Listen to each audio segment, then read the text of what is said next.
Blood Warlock, Succubus Partner in the Apocalypse. Chapter 10-11b1 Immune Vaccine. Regardless of how many enemies came his way, Xietain was unstoppable in the most optimal sense of the word. No one, regardless of level or size, and regardless of their qualities or skills, could stop him or make him stop for even a fraction of a second. All the sea creatures that obstructed him in the slightest were crushed to the point where their bodies simply exploded without even leaving a fragment of flesh intact behind, only liquid, viscous blood. After a few more minutes, Xietain finally got a clearer view of the city under the sea, but despite its sheer size, he didn't have time to appreciate it or to be surprised by the fact that there was some sort of white bubble that seemed to push the seawater away from the city's interior, something that Xietain found strange. Unfortunately, the number of sea monsters attacking the city was simply colossal. Xietain could only see glimpses of the city every time one of the defensive cannons fired or when a large number of enemies were wiped out by a powerful attack from the other side before the city disappeared once again under overwhelming numbers. "Fu, what's the problem with all these fucking monsters?" Xietain waved his right hand and his voice sounded hollow from inside the treasure mask Xietain had given him. Explode. All the water several kilometers around was filled with blood and corpses, so when Xietan's words came out of his mouth, all that blood released an intense crimson radiance that illuminated a good part of the East Sea, and immediately after that, hell broke loose. Boom! A terrifying explosion shook even the city below, and a large number of soldiers belonging to the East Sea defensive troops were sent flying backwards with serious wounds after being hit by the huge sphere of water and void that was forced out in the middle of the battlefield. Xietain watched coldly as the walls of the blood sphere he had created to protect himself grew covered in cracks, and while being slightly surprised by his magical power made a mental note to be more careful with his next attacks or else he would end up causing damage upon himself. About a minute later, the rumble of the surroundings calmed down a bit and Xietain finally broke apart the sphere of blood he was using as a shield. What he saw left him a little breathless. Thanks to the bright lights of the city, Xietain could now see everything around him with complete ease. It was then when he realized that all the darkness he was seeing before was not exactly darkness, but enemies. Xietain felt a shiver run down his spine as he realized that he was being watched by millions of eyes, and without realizing it, he had walked right through the middle of the army of uncontrolled beasts. Even more shocking, however, was the fact that Xietain could no longer see enemies no matter where he looked. "I only spent like 2,500 mana points, not even half of my total." Thinking about what might have happened if he used even more mana to boost his previous attack. Slowly but surely, Xietain was discovering that his current power league was simply off the board. "Big brother!" An anxious voice filled with joy impossible to hide brought Xietain back. He looked over and spotted his little sister Meng-Chi riding a large giant electric eel straight towards him. "Thank heavens!" Xietain whispered under his breath, and instead of waiting he advanced to meet her. Meng-Chi jumped off the giant eel's back and there was no hesitation or wavering in her movements as she hugged him tightly. She even wrapped her legs like an octopus around his waist as if she was telling him with actions that she would not let him go even if she was beaten to death right there. However, Xietain had no intention or reason to push her away from him. "Are you all okay? Did someone hurt you?" Xietain asked immediately as he used his right hand to pat her back gently in an attempt to calm her down a bit. "Big brother, thank God. I prayed every single day for you to be okay. Days and days went by, but you didn't come back." Instead of answering Xietan's questions, Meng-Chi began to sob as she whispered her fears and worries. "Xietain, you really are alive." Xietain followed the source of the new voice, and through his mask saw Xietain swimming towards him with graceful swishes of her mermaid tail. There were several powerful soul evolvers near the city ranging from sharks, swordfish, electric jellyfish, sea snakes, purple octopuses, tritons, and much more. However, they all stared silently, and although Xietain perceived wariness, he did not sense animosity from any of them. "You managed to evolve? That's great." Xietain stopped near him with a joy-filled expression. Instead of saying something to Xietain right away, Xietain looked beyond the semi-transparent bubble and his night-black eyes met two pairs of electric blue eyes belonging to a sturdy middle-aged man on top of one of the city walls. After a few seconds, the other party nodded and Xietain returned the gesture before turning his focus back to the seventh princess of the East Sea. "Xietain, I need to return to my faction. With all these problems, I'm afraid I won't be able to help you anymore until matters settle down. You go, and don't worry about me." Our alliance is stronger than ever. Xian Meier assured him in a serious voice. Although it is not yet certain, the fact that I am in an alliance with a human king is already known throughout the East Sea, and although there is some opposition, many see it as an opportunity to strengthen ties with other species. Bai Zemin nodded and said without further delay, I will contact you through Xiao Xiao when things calm down a bit on the surface. That's okay with me. Xian Meier said in a serious voice, just now you helped us out of a big predicament. Over 40% of the sea creatures under our family's control got out of hand, and we were having trouble dealing with them all. Besides, this is only one of the 20 cities under the control of our royal family, so it will take a while to stabilize everything around here. In that case, I wish you good luck. Same to you. Bai Zemin and Xian Meier said their goodbyes, and after a last glance at the bottom of the sea, Bai Zemin activated his King of China title and teleported directly to one of his kingdom bases. A few seconds later, Xian Meier returned to the wall, and when her body passed through the semi-transparent bubble around the city, her fishtail disappeared and two beautiful legs replaced it. Royal Father, Bai Zemin has returned to his kingdom to lead his army to overcome this crisis. She announced in a respectful voice. MHM. The East Sea King nodded and said in a deep voice, Mayor, your human friend has inadvertently given us a great opportunity, so you are in charge of maintaining order and security in Royal City now, while I and your siblings will take care of defending the other cities. Can you do that? Xian Meier's beautiful blue eyes sparkled brightly, and a happy smile appeared on her face. Of course, Father. I promise to protect Crya City no matter what. Father, isn't this inappropriate? The first princess and the eldest sister among all the princesses couldn't help but be taken aback and subconsciously wanted to raise a complaint. Inappropriate? Qinyan, do you think you are more apt than me to decide what is appropriate and what is not for my people? The East Sea King looked at his eldest daughter sideways and asked, composedly. And no, of course I am not. I apologize if my words have offended Royal Father. Qinyan had no such intentions. Princess Xian Qinyan immediately shook her head and apologized as she realized her mistake. Xian Qinyan did not want to get on her father's bad side now that there was so little time left to select the next ruler. Move, spread out among the outlying cities, and don't let our territory be reduced by rogue drones who will surely seize the opportunity to attack. The East Sea King snorted, and in an instant, his body disappeared. He had used the power of his title King of the East Sea to teleport somewhere in his territory. Xian Meier could feel the intense gazes of her siblings, but she wasn't worried about that. To begin with, she never saw them as enemies, but they were the ones who saw everything as war and profit. She just wanted peace. Seeing that Xian Meier began to give orders with capacity and ignored them, the princes and princesses who were fit to fight and lead immediately moved to follow the king's orders. If they did not move quickly to respond to the call for help from other cities, it would only be a matter of time before only Crya City stood.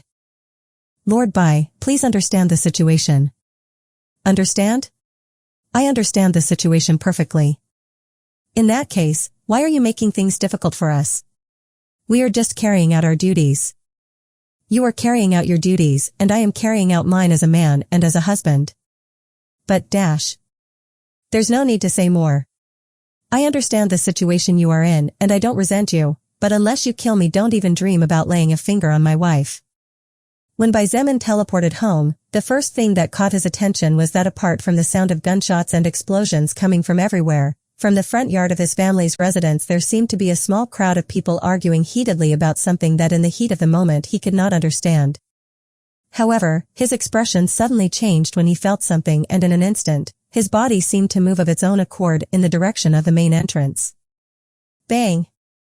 A small group of people, approximately 5 or 6 of them, all soul evolvers, looked at Bai Dilan, who was standing with his sword drawn, not knowing what to do or how to proceed. Moreover, from the hesitation on their faces, it was clear that it was not only a matter of not knowing what to do, but they also seemed to be hesitating whether or not to dare to do whatever it was they were thinking of doing. When the door of the house exploded into pieces as Bai Zemin did not bother to slow down, half a dozen pairs of eyes immediately focused on him. The small group of soul evolvers froze when they saw him, and Bai Dilan's eyes, which were red and swollen like someone who had just shed thousands of tears, lit up. Zemin, princess. Thank God.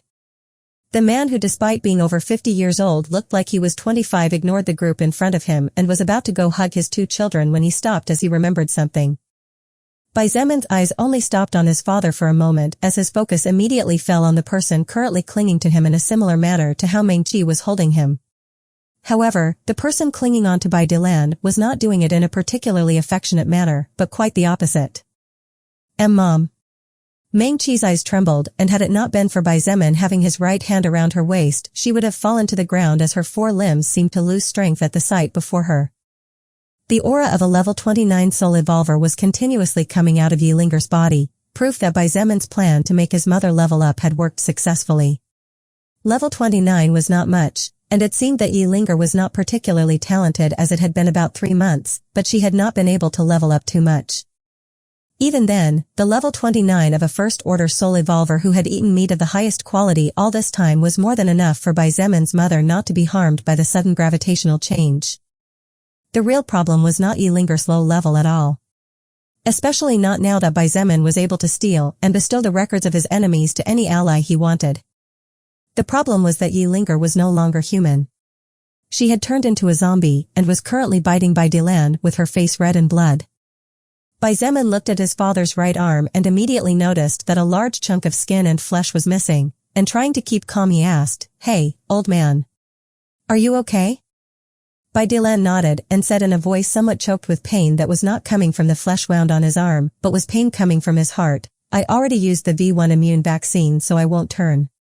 "But, your mother." "Linger." V1 immune vaccine. As the name suggested, the V1 immune vaccine was a dose prepared to make humans immune to the infection of the wild mana inside the zombie's body. This vaccine had been developed after approximately 8 months of testing and failures using Liao Su's blood as its core component. A/N, Chapter 575. The only drawback of this vaccine was that if a zombie scratched or bit a person before that person injected the dose, there was no salvation. Precisely why the name was V1 immune vaccine, as the scientists and developers were working on an advanced and more optimal version. Yilinger had turned into a zombie not long ago, but her conversion occurred because of the excess and purity of mana that hit her body all at once without her being able to handle that much. This was the Soul Record's way of trying to preserve all life instead of eliminating them. Simply put, the V1 immune vaccine was useless in this case. Bai Zemin could understand why his father was so desperate. He gave Meng-Chi a kiss on the forehead to try to ease her anxiety a little, and surprisingly it worked more than he expected as his little sister soon stopped trembling. Although she was still terrified, it was obvious that she had complete and utter faith in him. Few knew of the existence of the pagoda of Bai Zemin, and his family was not aware of this information. It was not that he did not want to tell them, but simply that there was no opportunity, and never a need to do so. "Everything is okay, Dad." Bai Zemin sighed and nodded calmly, "Leave it to me." Without waiting for a reply, Bai Zemin looked at the small group of soul evolvers. Leader, Bai. The leader of the group, a second-order soul evolver, bowed his head and his body began to tremble with fear. The others behind him were not very different.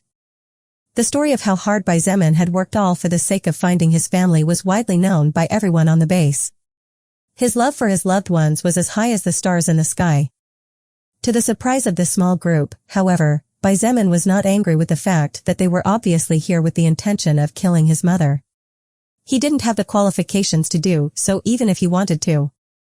"Don't worry, you guys were just carrying out orders that I set out myself," he said calmly. To prevent the higher echelons of all the bases or their families from abusing the power their positions conferred upon them, Bai Zemin had ordered to imprison or outright kill anyone who caused trouble or compromised the safety of the base in general. Yilinger was a first-order zombie, and while she was not powerful enough to lead the base to its doom, she was certainly more than capable of turning many survivors into zombies. Such a huge disaster in the midst of the even bigger disaster outside the walls needed to be avoided at all costs, and this small group of soul evolvers was brave enough to confront Bai Dilan, who was a third-order soul evolver, and even knowing that the target was the mother of the leader himself. Hearing Bai Zemin's words, all the members of the small group let out sighs of relief and felt as if they were being sent back to life from hell. "Thank you, leader, thank you." The 4 men and 2 women bowed profusely as they expressed their thanks. "Go back to doing what you were doing. The base is in chaos, and we need to move quickly," Bai Zemin ordered in a deep voice. After the group of soul evolvers left, he used the commander's ring and gave out several orders to all the leaders of all the bases of his faction. "This is Bai Zemin. Pass my order to all soldiers and soul evolvers, as long as possible, try to capture the zombies that turned during the evolution of Earth this time. Your life takes priority, but if you can capture a converted survivor, or better yet, a converted soul evolver, you will be pleasantly rewarded. Blood Warlock, Succubus Partner in the Apocalypse. Chapter 10-12 Higher Existence's Fast Heartbeat. Xietain looked at his currently unconscious wife Linger resting in his arms, and although he could feel that she was suffering from a high fever, he couldn't help but feel grateful to life in general. He looked at his son, who was currently in the process of guarding the giant pagoda in front of their house, and said in a somewhat choked voice, "Xietain, thank you." Xietain looked at his father with a frown and said with some discomfort in his voice, "Thank you?" His father was thanking him because Xietain had brought back his own mother? If that was the case, then Xietain probably needed a good beating. However, Xietain shook his head and said in a serious voice, "I am thanking you for being my son." Xietain was taken by surprise this time, and for a few seconds, he didn't know what to say. It's supposed to be the duty of a husband and a father to protect his wife and children, that's how it should be. Xietain smiled with some bitterness, but there was also a bit of pride and a lot of gratitude as he spoke slowly amidst the constant explosions. "But, I couldn't do anything to look for you and protect you while this whole mess was blowing up. I could barely protect your mother and sister. But you, Xietain. You were not only resolute and brave, but also able to walk across an entire large district, fight against millions of monstrous creatures, all for the sake of finding us. Even though I don't want to admit it, I know in my heart that myself back then had given up a little on you, and I thought you were already dead or had turned into a zombie." Xietain looked at his father serenely and gave him a few seconds to catch his breath. Xietain stroked his wife's hair and looked at her affectionately despite her misaligned appearance. "Maybe it was at that time that I should have realized that you were destined to be someone really great, but maybe my yearning for a normal family didn't let me see it. But, now I finally understand that having a normal family is impossible in this world unless you want to live in constant fear of losing everything the next day." Xietain could still remember how this morning he and his wife were having breakfast together before he headed off to work. In a matter of hours, what had started out as a normal day had turned into a new hell, and the woman who had been with him for most of his life was almost leaving him forever. No, Xietain had in fact lost his wife. It was his son who had brought her back. "It was you who found us, it was you who solved Meng Qi's worries and fear when that little brat surnamed Sun wouldn't stop harassing her, it was you who stabilized everything around here, and now you even restored your mother's humanity." Xietain had tears running down his face as he said with lingering fear, "That's why. Thank you for being my son, and I'm sorry for being such an incompetent father. I really did and do my best, but a little firefly can only shine this much no matter how hard it tries in contrast with the sun." After a moment of silence, Xietain suddenly said, "Old man, does that mean you are finally ready to step aside and obediently accept that the new man of the house is this daddy?" Meng Qi had barely sighed in relief now that her mother had been turned human again and didn't even have time to feel pride in her chest when she heard her brother's words. She gawked at him, feeling quite speechless. Their father was clearly depressed and felt worthless as he believed he was not doing his duty as a father and husband, but instead of offering words that would lift his spirits, Xietain was simply kicking him in the stomach. However, Meng Qi clearly did not know how men's mentality worked in such cases. "Brat, dream on." Xietain snorted before letting out a short laugh. He wiped the tears from his eyes and shook his head. "It seems that even if evolution helps regain youth, it still can't do anything about your mind." Before Xietain could say anything else, Xietain waved a hand and said with his eyes fixed on his wife, "Go and do your business. If it's you, you surely can fix this mess. As for me, well, I know the strength of a third-order soul evolver might be needed, but you stay here and take care of Mom and Meng Qi." Xietain interrupted, "We'll take care of the rest." "We?" Xietain didn't understand what his son meant by "we" if he even wanted Meng Qi to stay behind, and it was just then that 4 flashes of white light shot out from Xietan's chest. In just a blink of an eye, the 4 flashes of light turned into 4 people, and Xietain immediately recognized them as Shangguan Bingshui, Shangguan Xinyue, Evangeline, and Wu Yijuan. This?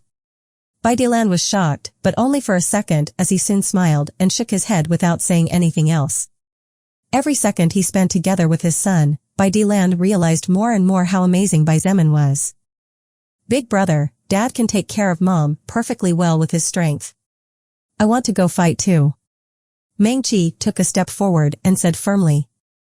But dash. No buts. I'm 18 now, and in the eyes of the law I'm an adult. Meng-Chi snorted, interrupting his older brother's next words. The corner of Bai Zemin's mouth twitched and he muttered to himself, little brat, are you forgetting that the law is determined by me? In the end, however, Bai Zemin agreed. Bing Shui, Aunt Xingyue, would you two please take care of the south gate of the base? Shangguan Bing Shui and Shangguan Xingyue did not stop to nod but immediately shot off into the distance at full speed.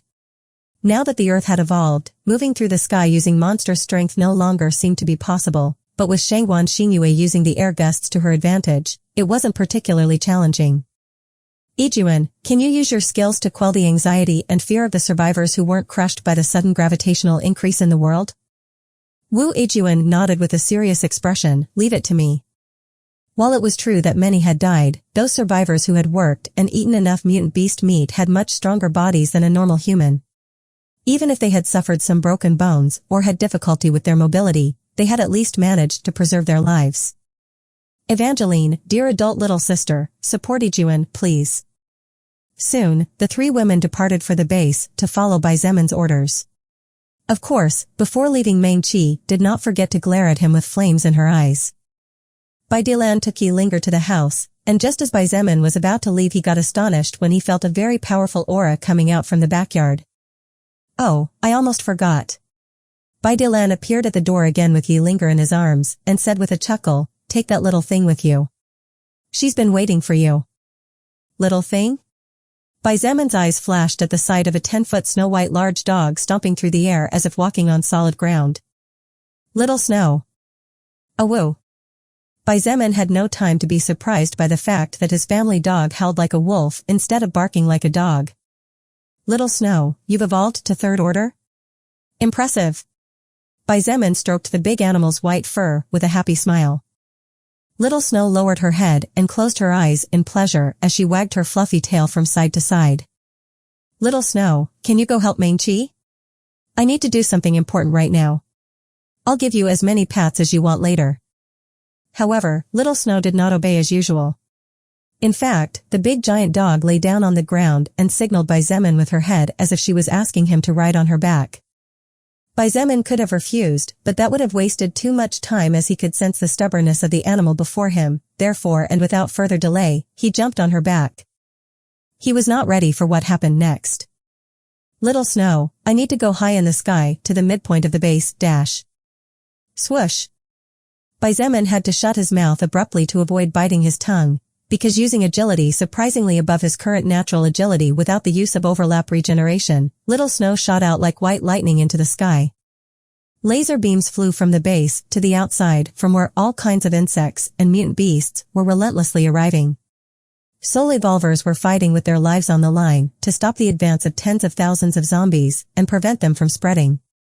At least 3 mana tornadoes were spinning dangerously close to the north gate. Bai Zemin watched all this from the clouds, feeling awe and disbelief in his heart at the terrifying speed Little Snow had just displayed. Looks like now you'll be able to follow me and be my mount. Bai Zemin stroked the animal's fur, getting a purr from her. Bai Zemin hadn't spent much time with his pet, as although Little Snow was strong, she was not particularly useful on the battlefields Bai Zemin needed to fight. However, it was different now. If Little Snow could move this fast, fly through the sky, and her stamina was high, then she could be the perfect mount for him, getting him to his destination faster and helping him save stamina and mana for when it was time to fight. Alright. Let's finish with this. Bai Zemin looked at the chaos hitting his base and with a cold expression extended his right hand towards the sky. Soon, 2 huge spheres, a blood-red one on the left and a deep blue one on the right, began to grow larger and larger 50 meters above his head with him and Little Snow as their center.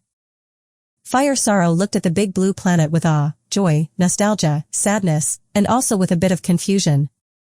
This is definitely Earth. But, it looks very different too. Fire Sorrow was puzzled at the sight of multiple landmasses as her home was a single, far larger landmass instead of several separate smaller ones. I guess that's normal. It has been millions of years. A lot can change in that much time. She took a deep breath and was a little glad to sense that there was a lot of intelligent life evolving. She didn't know how long her old home had been evolving, but there was something Fire Sorrow didn't understand. Third stage? And just recently evolved out of that? She frowned slightly. The Earth she knew was a higher world, not a lower world in its third stage. Oh? Fire Sorrow soon realized something and quickly pulled out a small, extremely old book. There were several maps there, and after looking at the main map and comparing it to the continents of the world in front of her, Fire Sorrow's eyes sparkled. I see. The continents split up, but it really is still my world after all. With her heart racing at 1,000 beats per minute, Fire Sorrow turned her eyes towards a certain part of the Asian continent and murmured with some apprehension, if I'm not mistaken, it should be over there. Soon, her alluring body swayed and an instant later her silhouette vanished from its previous position. What was Fire Sorrow going to find? She didn't know. In fact, Fire Sorrow didn't even know what she was looking for and was aware that she only wanted to have false hopes about an impossible. However, for someone who had lived so long without feeling strong emotions, it was hard to restrain herself once her heart began to beat that fast. Blood Warlock, Succubus Partner in the Apocalypse. Chapter 10:13, Seeing Blood Manipulation Again. The one who was in charge of leading the army at the South Gate was none other than Wu Yijuan's mother, Sun Ling. She had evolved to the Third Order and had currently become a level 116 soul evolver. Her special class had a rather distinctive name. Danger and Charm Embodiment was her Third Order class, a name that was perhaps more apt for a title than a job. The thing was that Sun Ling was very powerful, but besides being able to fight thousands of enemies at the same time without any problem, she was also a great leader on the battlefield. For God's sake, will we ever have time to rest? Sun Ling complained aloud. Despite her complaints, however, the movement of her two daggers did not stop. Her arms were like long whips that swung in sync with her snake-like waist, and for every second that passed, there was a great torrent of blood splashing everywhere. Sun Ling was the only truly powerful soul evolver at the South Gate, and if one were to look down from above one could see a line of red blood making its way amidst the endless sea of beasts and zombies. Every mana explosion in the distance gave birth to monsters, and those monsters began to kill each other or run towards the human base when they sensed the great mass of soul power behind the walls. Suddenly, a 5-meter-tall, jet-black furred ape raised its head to the sky and roared at the more than 20 assault helicopters that barely paused in between each shot. One of the helicopters spotted the giant ape just in time as the beast grabbed a 10-meter-plus rhino with both hands like a toy and launched it skyward like a cannonball. Shit! The helicopter pilot quickly moved aside and narrowly managed to evade the attack. Unfortunately, the pilot of another helicopter a little higher up was not so lucky, and before he realized what was happening, the helicopter was hit directly by the big rhino. Boom! Amidst flames and sparks with pieces of metal raining down from the sky, the flesh and blood of the unclassified rhino baptized the battlefield even more than it already was. The mutant ape was a second-order beast and was preparing to attack again when an exquisite fragrance caused it to subconsciously stop to look for the source. Bad boy. Mummy needs to punish you. It was unknown when, but Sun Ling was on top of the beast's head, and with a swift movement, she easily drove the tip of her dagger into the animal's skull. The ape barely had time to roar in pain as in just an instant its head exploded into thousands of pieces after being struck by a lightning bolt that shot out from Sun Ling's dagger. The battle had only begun a few minutes ago, but the base was in a mess. Everything had happened too fast and no one foresaw the sudden evolution of the world. In a moment, the soldiers on the walls were fulfilling their role of patrolling and guarding, but only a second later they found themselves opening fire on thousands of creatures born from the excessive mana. With tens of thousands of survivors being crushed to death by the gravitational rise, and tens of thousands more turning into zombies in the base walls coupled with the fact that they were suddenly under attack. No one saw it coming, and therefore they were being pushed back continuously. In fact, had it not been for Sun Ling and the 30 goblin magic cannons on the walls, as well as the support of the assault helicopters, the South Gate would have fallen in less than 2 minutes from the time it all started. On the west wall, practically all the electromagnetic rifles available on the base had been mobilized, and there were also 5 second-order soul evolvers along with 19 goblin magic cannons holding the fort. In the east, Wu Yijuan, who had barely managed to break the Third Order and was currently a level 102 powerhouse, was leading a small troop of just over 1,000 soul evolvers and over 50 war tanks that were already in place before the whole mess started. The south was the gate with the fewest soul evolvers and soldiers, but to make up for this there were over 70 goblin magic cannons firing constantly and clearing large patches of enemies with each blast. Unfortunately, the enemies were too many and the Transcendent faction had been taken by surprise. All they were doing was delaying the inevitable. The Sky Destroyer is still being studied, and without that little boy around no one can move it. Sun Ling regretted as she tried to pick up the pace and kill more enemies. Just at that moment, the dark sky was tinged in purple and an instant later a huge lightning dragon rained down on the southern battlefield. Rumble. That's... Even from the opposite battlefield, Sun Ling could feel the ground beneath her feet trembling after the elemental dragon's attack. Looks like Xingyue is back. She sighed in relief and soon smiled as she felt a gust of cold air blowing from the distance, and Bingshui too. If Shangguan Xingyue and Shangguan Bingshui were here, that meant... Boom. Boom. Boom. Boom. Boom. Boom. Boom. Boom. Boom. Boom. Boom. Boom. Boom. Boom. Rumble. Sun Ling, just like all the other soul evolutions and soldiers firing from the walls, gawked as hundreds of thousands of blood spears and fire spears rained down from the distant gray clouds. Each spear was falling from thousands of feet high and were powered by a great abundance of magical power. Regardless of how much mana the mage behind this large-scale attack invested, it was clear that he or she had great control over their magic, as no soldier or soul evolver of the Transcendent faction received any damage at all. Even the countless shockwaves resulting from each explosion could not harm the allies, as after a spear took the lives of hundreds of enemies they immediately turned into shields that took practically 100% of the shockwave before it could spread too far. Sun Ling's face lit up at the crimson and deep blue glow of the spears, and she subconsciously sighed in relief as she patted her ample bosom. Thank goodness that boy Xietain is back here. Perhaps even Sun Lin herself had not realized that subconsciously she had already called the battle over with their absolute victory. Perhaps even Sun Ling herself had not realized that her level of trust in Bai Xietain had practically reached the total pinnacle. But Sun Ling was not alone. Wu Keqian, who stood at the east gate, was also sighing in relief as he watched the hell in the form of blood and fire spears raining down from the sky. Above the gray clouds, Bai Xiein's expression was indifferent, and with his eyes closed, he focused on carefully controlling his blood and fire attacks. Suddenly, his lips curved upward slightly, and with a single thought, a huge blood chain shot out at full speed from the center of the huge blood sphere, floating beside him. Seconds later, a huge behemoth beetle with its body filled with thorns and flames was lifted into the sky before Bai Xiein's.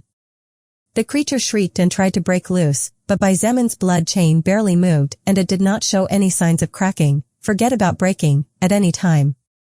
Your life force is quite strong for a second-order creature. Bai Xiein's spoke without opening his eyes. I guess I'll try drain life on you.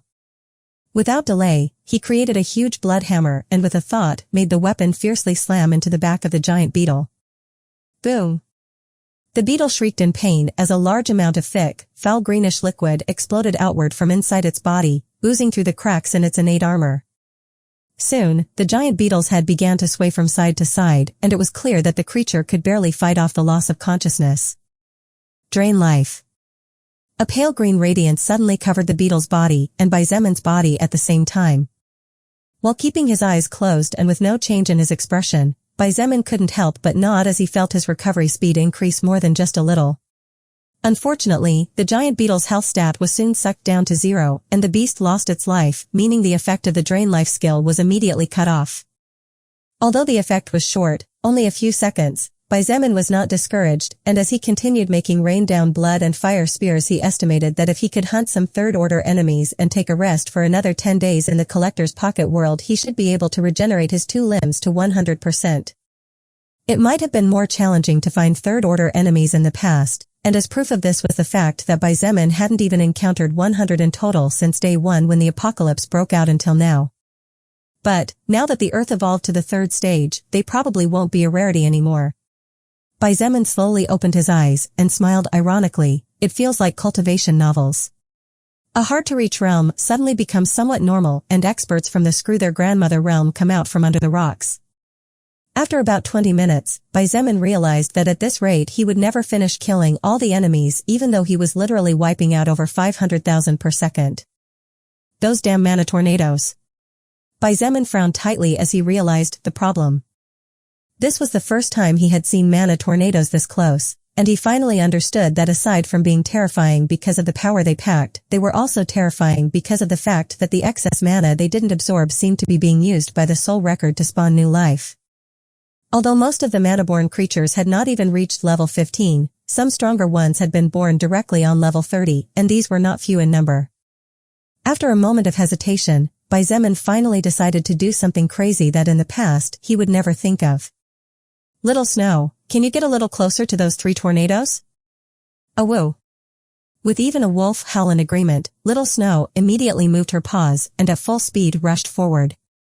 The closest of the 3 mana tornadoes was spinning only about 20 kilometers away from the south gate of the base, and although none of the 3 were getting any closer, no one knew for sure if a second later they would change their hearts or not. After approaching until they were within 5 kilometers of the first mana tornado, Little Snow stopped and Xietain did not ask her to continue moving forward. "Really scary." Xietain opened his eyes in astonishment at the huge black-colored monster with flashes of purple lightning spinning and devouring everything that came across its path.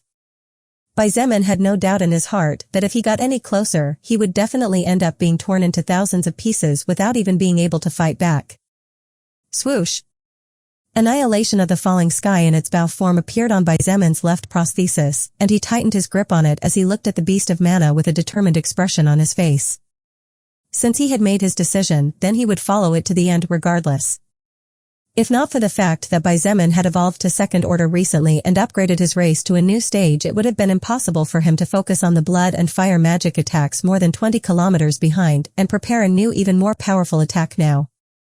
Xietain closed his eyes and directly expended 3,000 mana points at the same time as he imagined the most powerful, toughest, and most penetrating arrow he had ever created or seen to date. From the liquid storage pearl, large amounts of blood spurted out, but despite being several liters, all that blood gathered into a small arrow that slowly began to take shape. Be it a coincidence of fate or not, it was just at that moment when Fire Sorrow flew through the sky watching with interest and at the same time disinterest as humans and beasts clashed. She came to this part of Asia since according to her memories she had been born somewhere in this great extension of land, and while passing through she decided to go and see how the humans of this world lived. However, what she saw, by mere coincidence, brought her movements to an abrupt halt. "That's..." Fire Sorrow's eyes widened in surprise as she watched the movement of blood at the hands of the human on the white dog. "Bloodmaker." "No, it's not Bloodmaker." Her pupils suddenly trembled fiercely at the realization, and she subconsciously muttered in shock, "That's blood. Blood manipulation." Blood Warlock, Succubus Partner in the Apocalypse. Chapter 10:14, the biggest shock she received in millions of years. Blood manipulation. 2 simple words that actually meant a lot. One of the weakest manipulation type skills when it came to universal laws, but probably one of the most powerful if not the most powerful of all manipulation type skills when it came to manipulating the life of an existence. After all, even the higher existences, regardless of their race, had blood in their bodies and needed it to live. Fortunately for everyone in the universe, the only being who managed to learn blood manipulation had ventured beyond the abyssal rift, and therefore his enemies and future enemies didn't have to worry too much. It had been how many years since Fire Sorrow had seen the skill blood manipulation in action? 2 million? 3 million years? She had lost count after the first million. From that point onward, time simply neither counted nor discounted for her. Although on the outskirts of the constellation of the Heavenly Wolf, the power of blood manipulation was brought to light by the remaining ghost of the Heavenly Wolf Sirius, that was just a remnant power. Fire Sorrow was seeing blood manipulation being wielded by a living being, a second-order human right in front of her eyes. Who is he? The powerful 7th Order whispered as she looked at the young humans back on the big white dog. She had been so focused on the young man's back and the fact that his soul was able to handle the weight of such a terrifying skill that Fire Sorrow had completely missed the sight of the golden bow and the arrow. Suddenly, Fire Sorrow saw how Xietain raised the golden bow with the blood arrow pointing towards the terrifying mana tornado and subconsciously exclaimed in shock, "You stupid, stop." Xietain was too focused on his task to worry about other things. He not only had to control the attacks of blood spears and fire spears kilometers behind, but he also needed to be very careful about what he was about to do or he might die. Therefore, anything like someone's voice never made it into his ears. Under Fire Sorrow's wide-open eyes, the body of the lower existence in front of her was suddenly enveloped by a halo of golden light, and she immediately felt the young man's magical power increase tremendously. Less than a second later, Xietain released his grip on the blood arrow. Boom! The hand with which Xietain held his golden bow was thrust skyward, and his body along with Little Snow's was pushed back by the strong shockwave caused by the sonic blast from the blood arrow's sonic boom after leaving the bowstring. He winced as he felt the wounds on his left arm open up, but quickly called out, "Back off. Little Snow, back off." The big white dog made no questions as she could sense danger as well, and without hesitation turned and began to run on the sky towards the base. Stupid, mana twisters can't be destroyed like that. Fire Sorrow felt anger, frustration, and also a bit of fear as she watched how everything was unfolding without her being able to do anything at all. The lower existence in front of her could use blood manipulation, and Earth had not been destroyed. If the young man in front of her was truly the reincarnation of Sirius, then she couldn't let him die even if it cost her life. However, what happened next shocked her even more than she already was. The blood arrow, powered by over 14,000 magic points and crafted with 3,000 mana points, withstood the pressure of the mana tornado and shattered all the winds that swirled around it. Its speed was so high that the 5 kilometers distance between the shooting spot and the tornado was closed in less than 5 seconds. When the blood arrow hit the tornado, however, far from exploding, what happened was that it went through the wall of mana and disappeared. Before Fire Sorrow could wonder what was wrong, she soon realized that the power of the mana tornado was plummeting at lightning speed, and soon she figured out the reason. Mana negation. She stared at Xietain, who was approaching riding his white dog, in shock. How did a lower existence of second order manage to rise blood manipulation up to the fourth order? Xietain looked back over his shoulder with a serious expression on his face, and despite feeling the mana tornado weakening very fast, he did not relax. Mana negation was a passive trait that blood manipulation had acquired when it evolved into the fourth order. Just as its name suggested, mana negation absorbed and rejected the existence of mana from everything it touched, of course. It had limits, and that was precisely why Xietain had spent so much mana at once and boosted his magic power by increasing his magic stat using overlap regeneration. Suddenly, Xietan's expression changed, and he soon spent another 1,000 mana points to craft a second blood arrow. Predicted danger sense triggered, and Xietain immediately saw a purple flash come out from the center of the mana tornado, flying in his direction. At the same time as he put 50% of his focus on the purple lightning, Xietain saw the weak point of the magical attack thanks to magic break, and without delay released the arrow he was holding back. Bang! From the distance, a large purple flash could be seen exploding and illuminating a good section of the sky after the collision between the blood arrow and the purple lightning. As the purple flashes and sparks flew everywhere and illuminated the entire battlefield, Fire Sorrow was stunned, trying to comprehend what had just happened. That lightning from before had enough power to damage a fourth-order soul evolver, but it was shattered just like that? As one of the most powerful higher existences in the universe, the most talented and powerful mage in the cosmos, the existence known as Calamity, which by the invaders of the Golden Domain, looked at the scene in front of her thunderstruck, the young human's voice made her blink again. "Little Snow, let's get that one next." Fire Sorrow blinked and felt numb as she stared ahead, only to find that one of the 3 closest mana tornadoes had just disappeared right in front of her eyes. To think that under all this pressure, this lower existence really managed to think of this method to finish off the mana twisters. Fire Sorrow felt a bit of admiration in her heart. In this kind of circumstance, the most normal thing to do was to use power in a desperate attempt to try to survive. However, no matter how powerful a lower existence was, trying to break through a mana tornado was literally suicide. Xietain had no idea that he had public watching his every action with great attention. He only had one goal in mind, and that was to make the 3 mana tornadoes that were the cause behind the birth of so many monsters disappear, or else it would be weeks before this war came to an end.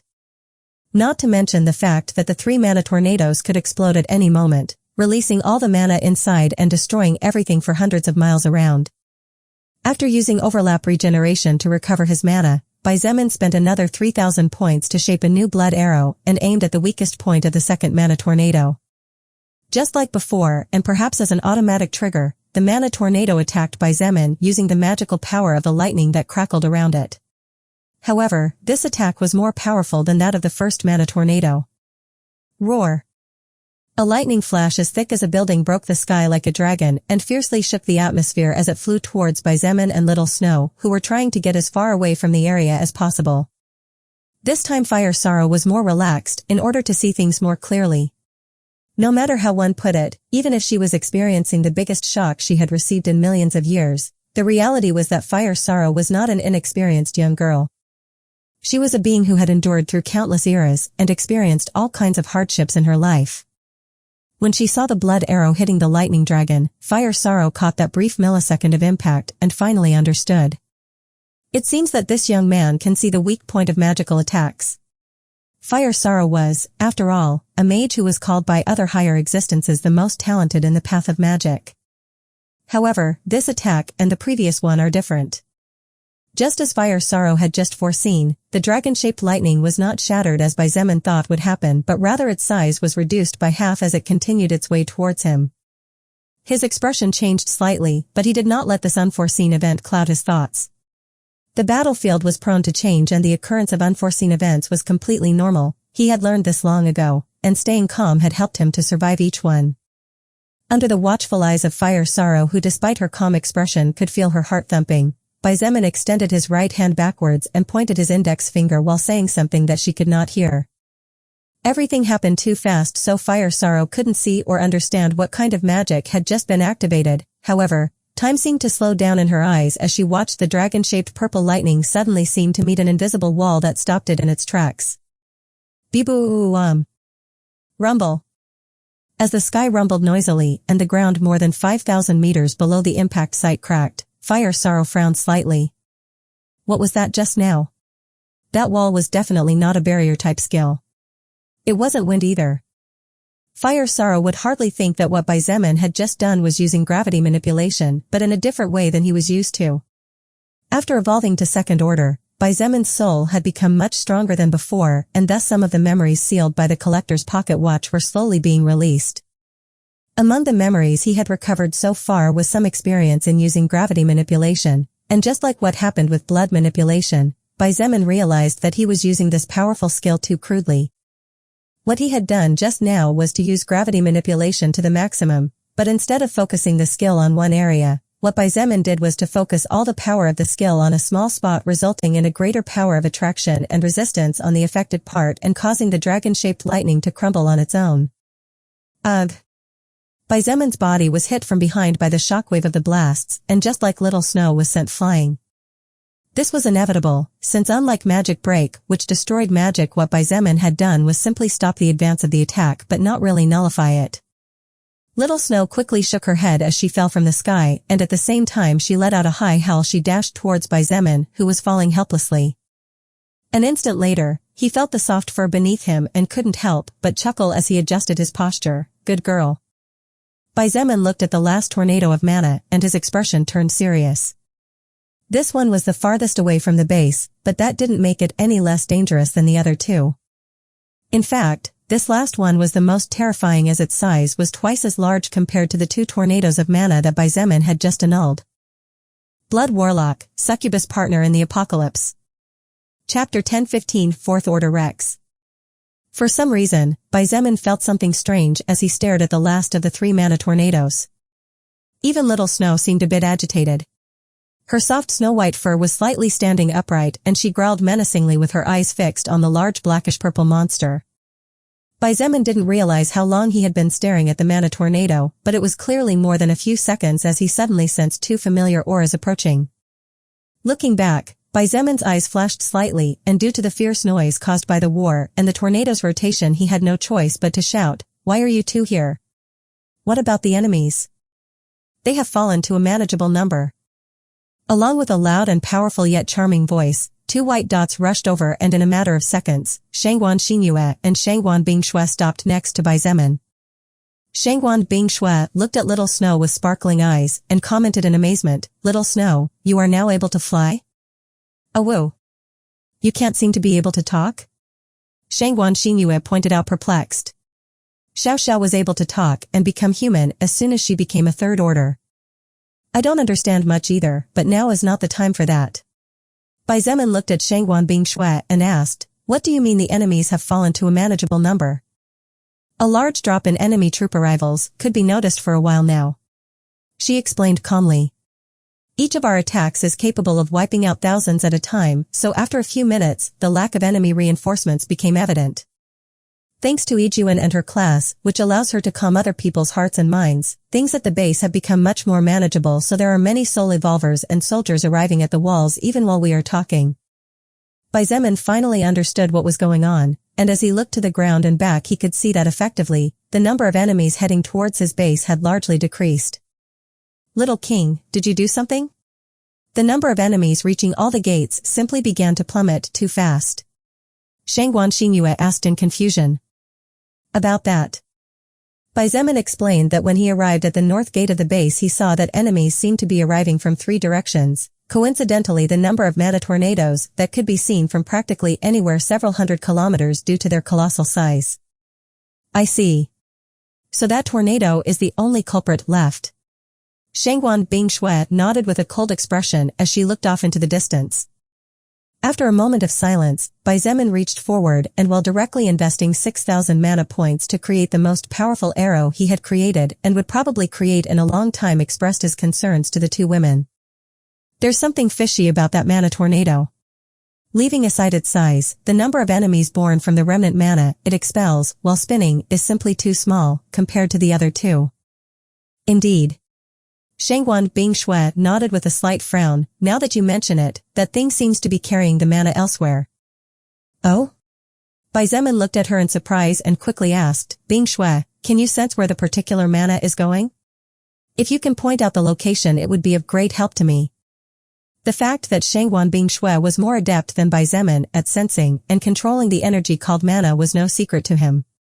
Since day 1 from the day after the world change, even Lilith was surprised by her high ability to control and sense mana.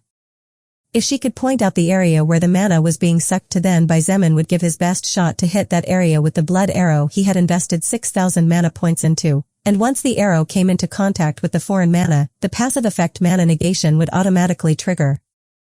I will do my best. Shangguan Bingshui nodded and quickly started to work. As Xietain pointed towards the mana tornado that was moving at terrifying speeds with no specific direction trying to follow Shangguan Bingshui's instructions, Fire Sorrow watched silently as everything unfolded from a distance. Her eyes were mostly locked on the human male, but her glance also occasionally shifted to the 2 females that had just recently arrived on the battlefield. The first thing from what she naturally noticed was the power level of both of them, 2nd and 3rd order. In Fire Sorrow's eyes, this kind of might was nothing. But considering that these 2 women seemed to have obtained the trust and respect of the young man who, despite being only a 2nd order soul evolver, could crush 2 mana tornadoes and even devastate attacks capable of causing damage to 4th order existences. She didn't consider them to be normal at all. Indeed, a second glance later she realized that neither of the 2 females were normal. Beautiful women. Very beautiful. Especially the curvy girl, her charm is even higher than many 4th order females in the early levels. Fire Sorrow frowned slightly and felt more and more perplexed. What was going on here? She had met 3 humans since she had entered Earth, but all 3 turned out to be anomalies. With a pair of eyes as sharp as Fire Sorrow's, it was impossible to miss the fact that the 3 existences before her had the capacity to reach the limit of a lower existence. Probably in a few hundred more years they will be able to ascend. They'll be a good addition to the demonic army. She thought before narrowing her eyes with them locked on Xietan's back, but, if that young human is who I think he is, then I doubt he would agree to be under someone. For now, Fire Sorrow decided to wait and see. Although she wanted nothing more than to rush forward and get a closer look at the young man to soothe the anxieties in her heart at least a little bit, Fire Sorrow was no longer a young girl who couldn't wait a little longer to get what she wanted. Besides, I want to see how they overcome the difficulty that is about to come. Fire Sorrow frowned slightly, a little worriedly as she thought about this. Got it. Xietain narrowed his eyes and nodded. It's okay, Bingshui. Now I can get a hint of it too. Shangguan Bingshui nodded and motioned to her mother. Shangguan Xingyue waved her left hand and the fierce gusts of wind that made her white dress flap loudly pushed her and her daughter 500 meters before she commanded a halt again. Xietain took a deep breath and held it as he narrowed his eyes. An instant later, a lightning flash glinted in Zemon's eyes as he released the arrow from his grip with his lungs filled with air. Boom! Little Snow's body slid backwards with her forepaws firmly stuck in the sky, but Zemon's shooting stance remained steady as he stared straight ahead. Hundreds of purple lightning swung like whips from the huge spinning mana monster towards the blood arrow, as if they could sense the danger the object signified. Bang! Bang! Bang! Bang! Bang! Bang! Bang! Bang! Bang! Bang! Bang! Purple lightning blasted out as it smashed into the thick wind barrier surrounding the blood arrow, which at this point was not unlike a drill spinning at simply insane speeds, piercing the wind and pushing it sideways to form a natural defense barrier. When Zemon saw the blood arrow successfully piercing through the mana wall of the terrifying tornado, he could not help but clench his free fist as a gesture of victory. However, his small gesture of victory soon broke, as well as the indifference on his face. Crap, there's a living monster that was just completing its formation in there. What? Shangguan Bingshui looked towards the mana tornado, and just then, something that neither she, her mother, nor Zemon expected happened. Boom! There was a terrifying explosion that caught the trio completely off guard, especially Zemon, who expected the mana from the tornado to be slowly negated by the blood arrow in which he had invested nearly 90% of his total mana. However, the strangest thing of all was that as if time itself was going backwards, the shockwave never spread out, but after opening up about 700 meters went backwards. What's this all about? Shangguan Xinyue opened her eyes wide as she watched how the mana tornado seemed to be compacting very quickly. It was as if a black hole was eating it. Bingshui, Shangguan Xinyue, help me contain that damn monster, for a moment. What? What monster? Shangguan Xinyue looked for Zemon, but when she raised her head she only caught a white flash rising even higher in the sky until it soon disappeared. Mother, over there. Shangguan Bingshui pointed down with surprise shining in her beautiful blue eyes. Fourth Order. Fourth Order? Don't say. Shangguan Xinyue looked down and muttered in perplexity, nonsense. Rising over 400 meters high, a creature much like a Tyrannosaurus Rex with strange but sturdy dark green armor-like skin raised its head and roared towards the two women. Roar. Shangguan Xinyue subconsciously took a step back in the sky. How is it possible for a Fourth Order monster to spawn just like that? Shangguan Bingshui was also very confused, and her heart felt extremely heavy as she looked at the red eyes of the mutant Tyrannosaurus Rex. If not for us having the strength to stop this catastrophe, countless would die just because of this. Shangguan Bingshui could not understand, just like her mother, how such a terrifying monster could be born so easily. Fourth Order was practically the pinnacle a mortal could reach. They were all high and distinguished, heroes, legends, unmatched. A single Fourth Order soul evolver could mark a new beginning and a new after in the history of a world. If not for our little king, I fear that the Chongping district base would not be able to stand beyond today. Shangguan Xinyue said with a serious voice and cold eyes, this is simply ridiculous. The Tyrannosaurus Rex did not understand about right or wrong. The beast was furious for some reason, and once it set its eyes on its prey, it would never let it go. The beast opened its giant mouth wide, and soon the inside began to light up as the surrounding mana glowed and crackled like countless lightning flashes that quickly gathered into a ball in the center of the monster's mouth. Shangguan Bingshui was surprised when she noticed something and quickly pointed out, that monster suddenly became weaker. Shangguan Xinyue's eyes flashed weirdly and the corner of her lips curved slightly upwards. I see. It seems like our little king intervened, something important, and that's why our little dinosaur is so upset. Well, be that as it may. Shangguan Xinyue extended her palm towards the sky, and as countless purple lightning flashes crackled around her she said with a sadistic smile, this little reptile may be in the Fourth Order, but somehow I don't feel anywhere near the pressure I felt against that alligator we fought before. Boom. A deep explosion sounded in the sky, and a huge black hole opened up out of nowhere. Shangguan Xinyue's face had turned very pale, but her usually amused and playful expression was quite cruel as her voice thundered out amidst the loud gales. Dark lightning. Boom. At the same time as night-black lightning with slightly white edges rained down from the sky, the Tyrannosaurus Rex had finally finished charging its attack and with a loud roar launched a kind of bright yellow energy beam to meet Shangguan Xinyue's dark lightning. Boom. Rumble. Fire Sorrow's hair fluttered wildly and her magic robe clung to her body as fierce winds rushed past her.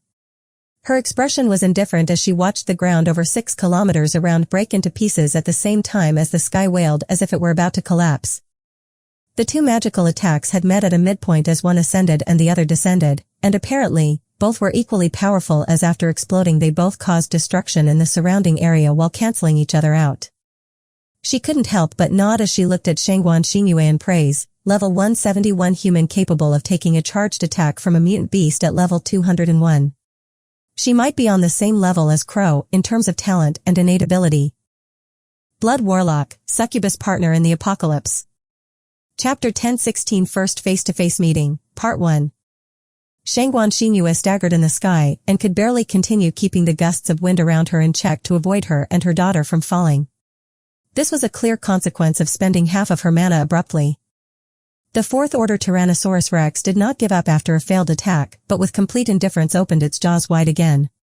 Soon, a new attack of similar nature to the previous one began to be charged into the center of its mouth as it glared red-eyed at its enemies. Shangguan Bingshui drew her sword and pointed it skyward. Her blue eyes were cold as she looked at the beast that was nearly half a kilometer tall and whose body was as sturdy as a skyscraper. After directly consuming 1,500 mana points, she slashed downward and coldly called out, "Blizzard!" Swoosh! A powerful blast of white frost shot out from the blade of the sword and following the slashing motion grew as it fell towards the Tyrannosaurus Rex.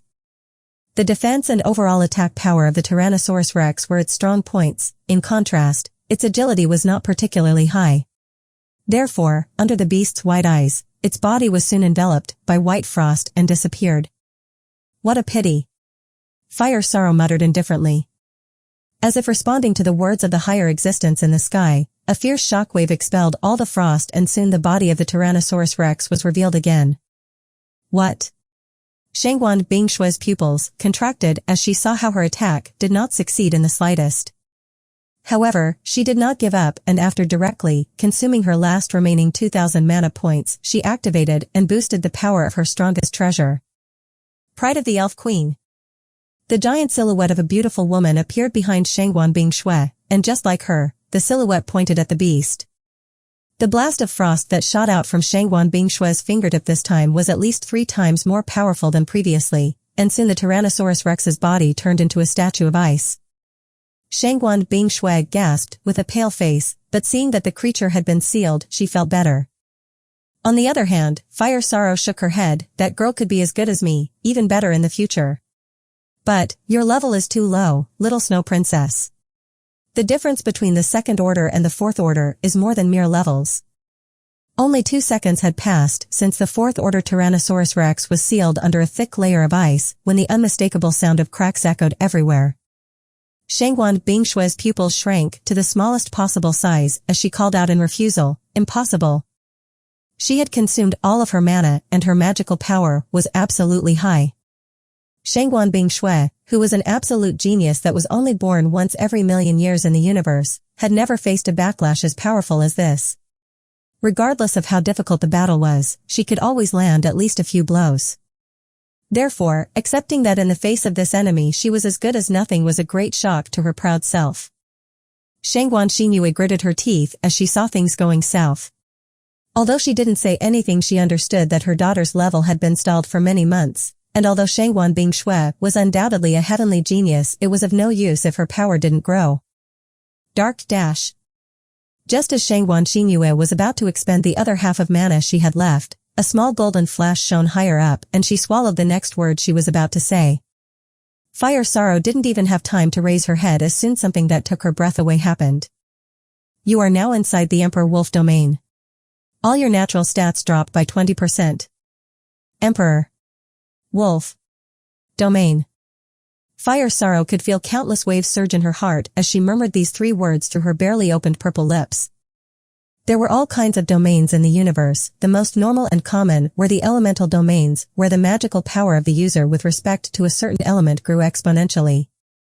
However, there were also other more special domains that were very difficult to learn.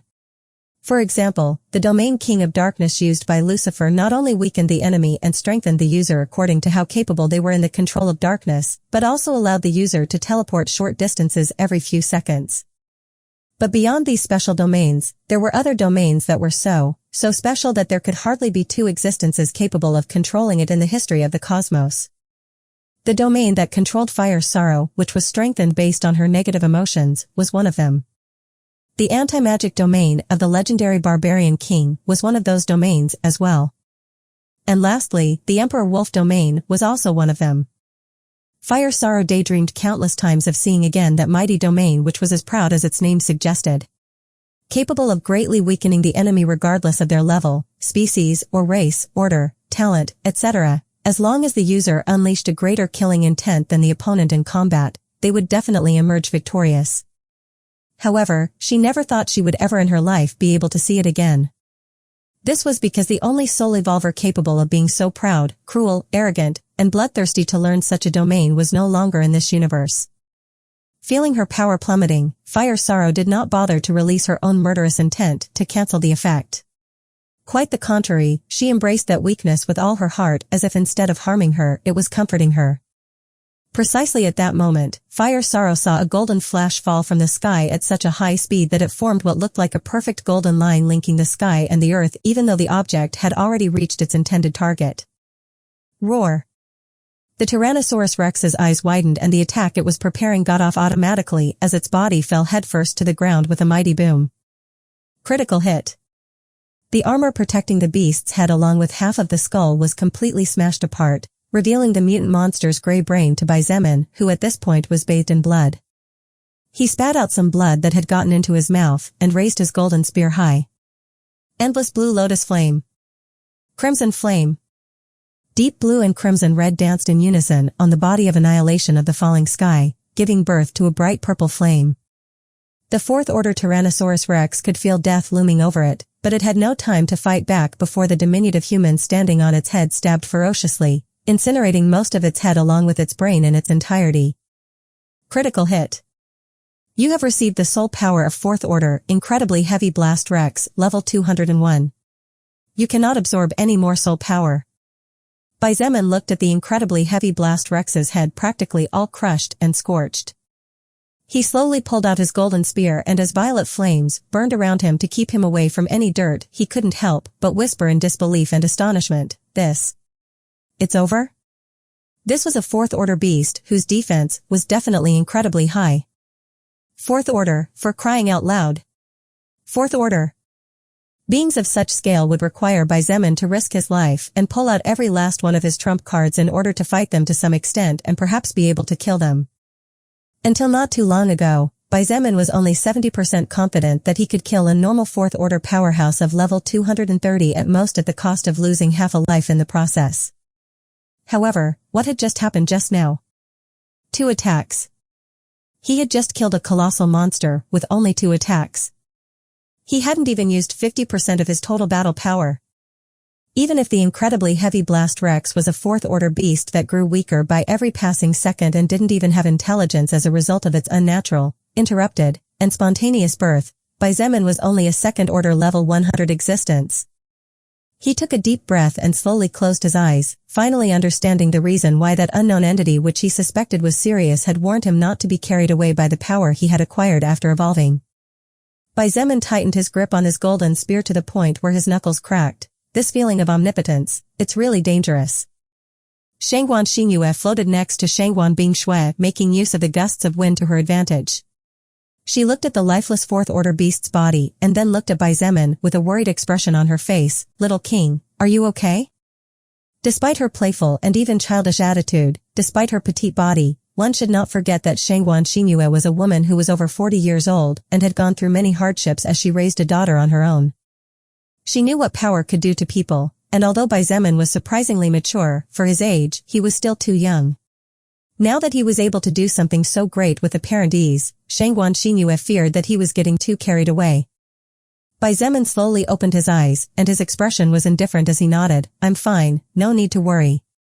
It was very, very hard for Xietain to keep his feet firmly on the ground after what he had just achieved with just 2 attacks. Any other young man his age would definitely not have been able to stay being the same person. But, Xietain had learned that excessive arrogance would lead to excessive confidence, and excessive confidence would eventually end in irretrievable death. That's good. Shangguan Xinyue smiled with some joy amidst some bitterness. She looked at her daughter and said in a low voice, "Can you help me a little over here?" Xietain had already noticed that Shangguan Bingshui was in a kind of shock. The aura of depression around her was surprisingly strong to the point where Xietain was startled. This was the first time in his life that he had seen the ever-proud and arrogant Shangguan Bingshui with her head down. "Bingshui, are you all right?" Despite his call, he received no reply. Under Shangguan Xinyue's confused eyes, Xietain jumped out of the monster's shattered head, and as he slowly fell beside them the purple flames stopped glowing until they soon disappeared without a trace. Xietain put his right hand on Shangguan Bingshui's shoulder and just shook her relentlessly from side to side. The method was crude and rough, but certainly effective as she blinked and quickly asked, "What's wrong?" "What's wrong?" Xietain stopped shaking her, but did not take his hand off her shoulder. He looked at her with a frown and said in a deep voice, "That question should be asked by me." Shangguan Bingshui hesitated for a moment before faintly saying, "I couldn't help at all. That fourth-order monster broke my magic easily even though I used 99% of my mana, and even my epic-grade crown couldn't hold it back for more than a few seconds." Xietain frowned and said in a deep voice, "Bingshui, that dinosaur was a fourth-order monster beyond level 200. You are a soul evolver of second or level 100, it's only natural that Don't say it." Xietain and Shangguan Xinyue were both shocked when they heard Shangguan Bingshui shout. This was the first time Shangguan Xinyue had seen her daughter openly showing weakness, so one could only try to imagine the shock she felt in her heart. "Don't say it." Shangguan Bingshui repeated, this time in a low voice. She reached out her hand with the intention of caressing Xietan's left cheek, but as if an invisible wall suddenly appeared in between, she could no longer continue. While looking at him with gentle eyes, she softly said, "We are friends, aren't we?" Subconsciously, Xietain nodded, "Of course. You are my best friend and one of the few people I can trust. We are friends. That night we both promised to give our all to reach the pinnacle of the universe in order to build true peace and to be able to live in freedom." Shangguan Bingshui nodded and said wistfully, "Back then, you and I were not so far away from each other. The difference was minuscule, and so we promised to help each other. But my current self can no longer keep up with you." It cost Shangguan Bingshui a lot to say these words. Not only because of her pride but also because admitting it out loud meant that she was accepting that she was no longer capable of being the partner she wanted to be for him on the battlefield. Xietain opened his mouth to say something, but seeing Shangguan Bingshui's eyes, he swallowed his words of comfort. Trying to comfort a woman as strong and proud as her would surely do more harm than good. "You and I are on the same level, 100. But the difference is simply outrageous." Shangguan Bingshui looked at the corpse of the giant fourth order and sighed. Then, she looked Xietain in the eyes and said with a bitter smile, "My final requirement to evolve is very simple. In terms of difficulty, it is the simplest of all the requirements a living being could receive. I am sure of it. But, this requirement is difficult for me to accept for a variety of reasons." She shook her head and sighed, "Don't worry, I will clear my mind in a short time, and depending on the answer I reach I will either evolve to third order or stay stuck at level 100 forever." Hearing Shangguan Bingshui's words and thinking about the kind of person she was, Xietain hesitated before asking in a low voice, "Could it be? Could it be that you need to have sex? Your class has something to do with succubi, after all." Even though Lilith had told him long ago that succubi were not all libertine beings like the legend known by the humans, one could never be sure. A beautiful smile appeared on Shangguan Bingshui's face when she heard his question, and as if by magic all depression suddenly faded away. "No, it's nothing as complicated as that," she said, and without giving him time to ask any more questions pointed out, "But maybe you'll soon figure out what it's all about." Xietain cleared his throat upon hearing this and did not know what to say.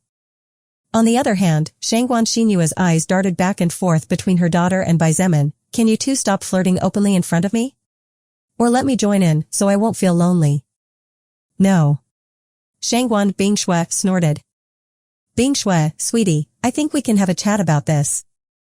"No." Little king, how do you feel about having both mother and daughter in bed? Shangguan Xinyue, I'll tell Wu Yijun to use her song of nature to ease your mental afflictions. I knew it, you have no balls. Bai Zemin gritted his teeth and glared at her angrily, barely holding back the urge to respond as every man would. Instead, he said disdainfully, or maybe you're just not attractive enough? Humph. I refuse to believe that you are not drawn to my body, you are a widely known lolicon after all. Shangguan Xinyue snorted and looked away, seemingly offended. Shangguan Bingshui shook her head, not knowing whether to laugh or cry. Bai Zemin took a deep breath and said in a deep voice, trying to ignore Shangguan Xinyue's comments, Bingshui, please stay here and make sure everything is in order. Have Evangeline go south and support the other bases. I will go north and send Nangong Yi and Nangong Lingxin to support her immediately. Don't worry, I'll take care of everything. She nodded. Bai Zemin jumped on Little Snow's back and without delay pointed in a northerly direction. With his title King of China needing 2 days to cool down, he could only move this way to get there as fast as possible. Boom! The ground beneath Little Snow's feet cracked and soon turned into a white shadow that in less than 2 seconds disappeared over the horizon. Little did Bai Zemin know that close was someone who would soon become someone very important following him at his side. Blood Warlock, Succubus Partner in the Apocalypse. Chapter 1017 First Face-to-Face Meeting, Part 2. Fire Sorrow followed the young human closely with her eyes fixed on the golden spear he held warily in his right hand as he rode that big white dog that was surprisingly fast for a third-order existence. The aura was different, its color was duller than she could remember, and the terrifying but still elegant crimson runes that always glowed like burning flames around it were completely opaque. However, to Fire Sorrow who had been present during its birth, none of this mattered. That was annihilation of the falling sky. Fire Sorrow was completely and absolutely certain that the golden spear in the right hand of the lower existence in front of her was definitely the legendary shape-shifting soul armament that was wielded by the legendary Heavenly Wolf Sirius millions of years in the past. Fire Sorrow's heart began to beat harder and harder as she slowly began to think about everything she had seen over the last hour since she found out that her home world had not been destroyed as everyone believed but had been hidden by something or someone for millions of years. Even outwitting the senses and powers of the most powerful beings in the universe. Putting aside the reason why the earth was hidden, and putting aside the mystery behind why a higher world fell to a third-stage lower world, what Fire Sorrow had seen over the past hour were things that had made it difficult for her to keep calm and think things through carefully.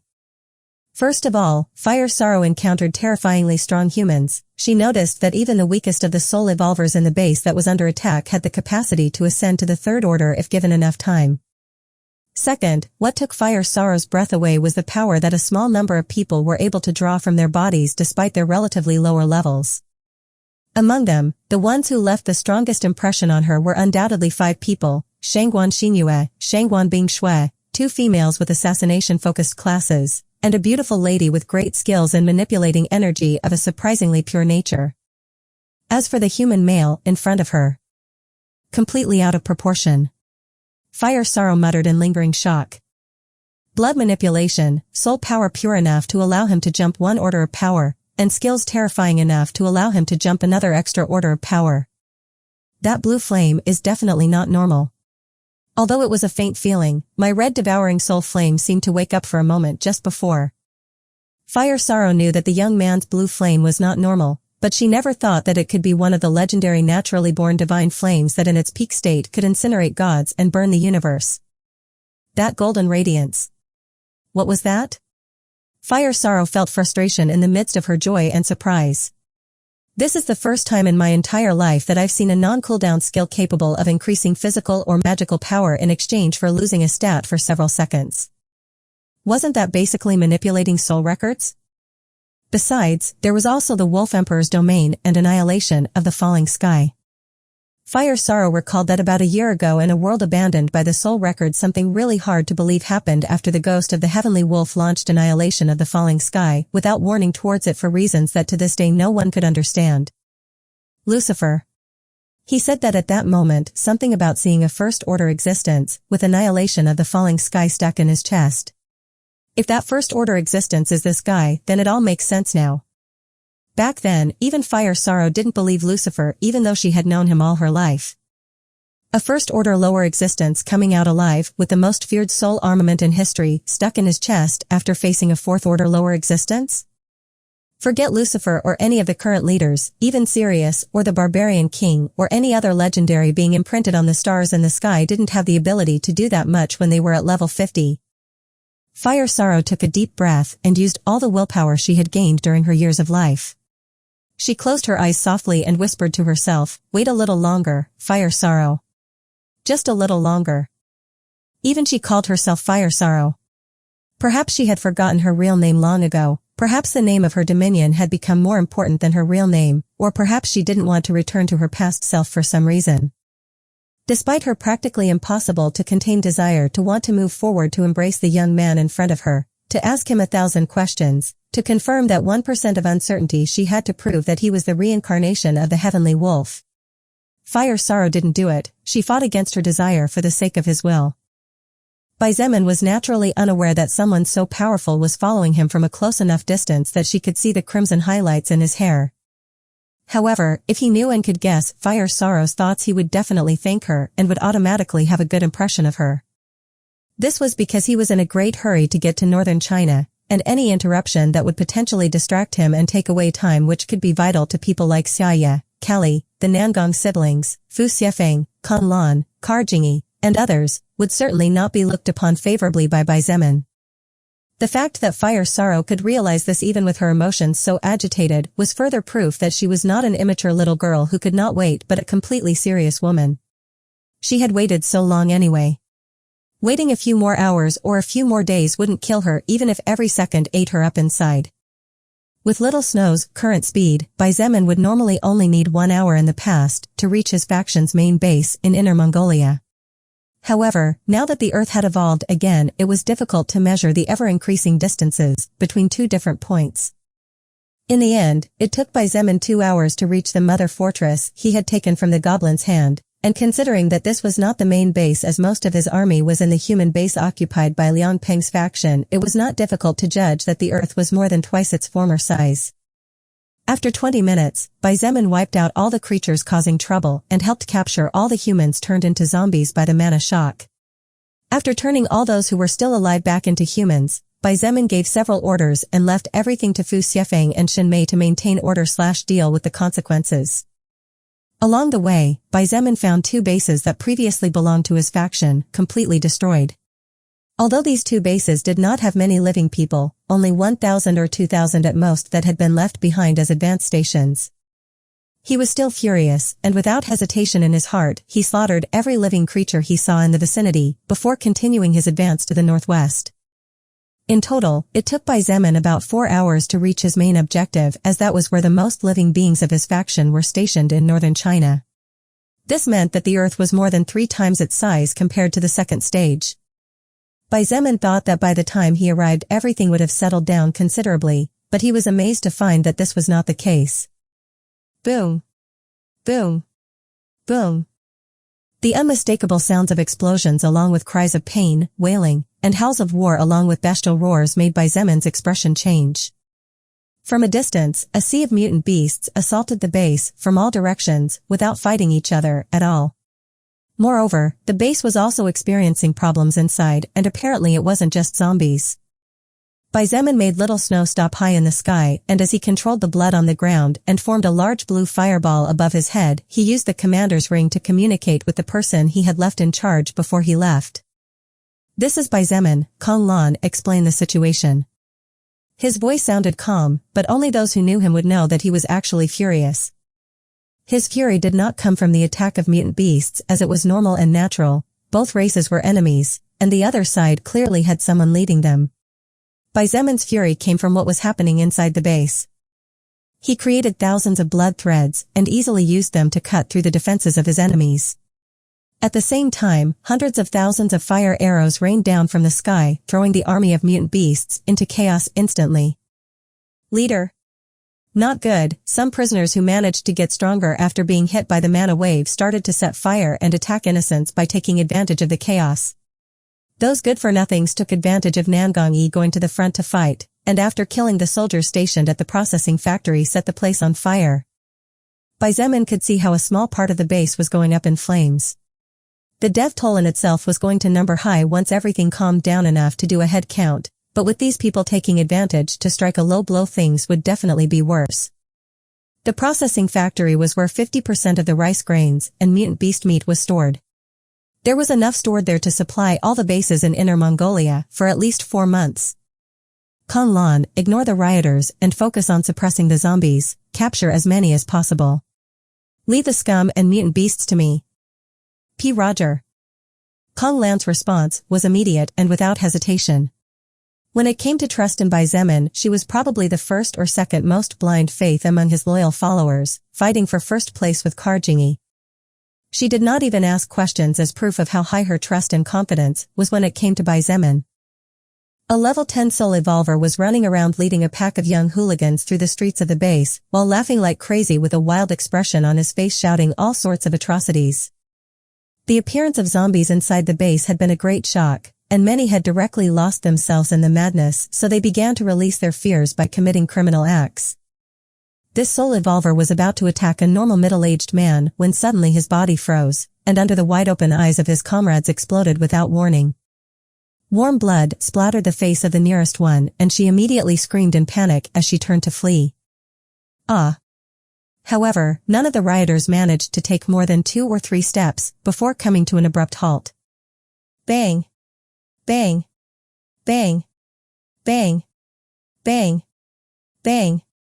The middle-aged man's already weak legs finally gave out at the scene of seeing 6 bodies exploding before his eyes, and figured he was next. Fortunately for him, death had not targeted him today. This kind of situation and similar ones occurred at several different points on the base, practically all at the same time. Regardless of whether it was attempted rape, crazies trying to set fire to wooden houses or innocent people, assassination attempts, or violence, excessive rioters hindering the work of the defenders, etc., they all exploded and their hot blood splattered everywhere. Teenager or elderly person, male or female, none of this mattered to Bai Zemin. If a person dared to cause trouble in times of chaos without caring about the consequences of their actions, then that person did not deserve to live. They could use that enthusiasm to help protect everyone's home, but if they chose to behave like that, then Bai Zemin would show no mercy. Blood Warlock, Succubus Partner in the Apocalypse. Chapter 1018 First Face-to-Face Meeting, Last. While Bai Zemin took care of the commotion with complete ease from the sky, thanks to now being able to much more easily sense the movements of any living thing, especially human, he used blood manipulation to not only attack the hundreds of thousands of mutant beasts on the ground, but also used this skill as a tracker. No more mutant beasts are coming, so this must be the entire army. Bai Zemin easily noticed, and with an indifferent expression on his face he analyzed, since even in all this chaos the mutant beasts are not attacking each other, there must be a leader somewhere. Second-order mutant beasts developed intelligence comparable to that of a 10-year-old kid, despite not being able to speak. But upon reaching the third order, they usually not only gained the ability to speak and get human form, but could also command other mutant beasts of lower level. Since in every world evolution, the excess of mana drove the mutant beasts crazy with fear, causing them to run rampant and attack the first thing that crossed their path, this situation of coordination and cooperation was too irregular. About 40 seconds later, Bai Zemin noticed a strange movement in the central part of the army of mutant beasts near the north entrance, and his expression immediately turned cold as he patted Little Snow's neck. Awoo.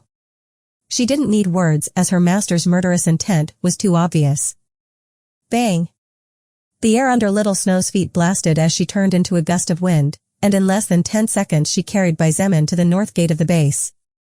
Bai Zemin narrowed his eyes as he saw a centaur-like creature standing next to a dozen giant mutant beasts.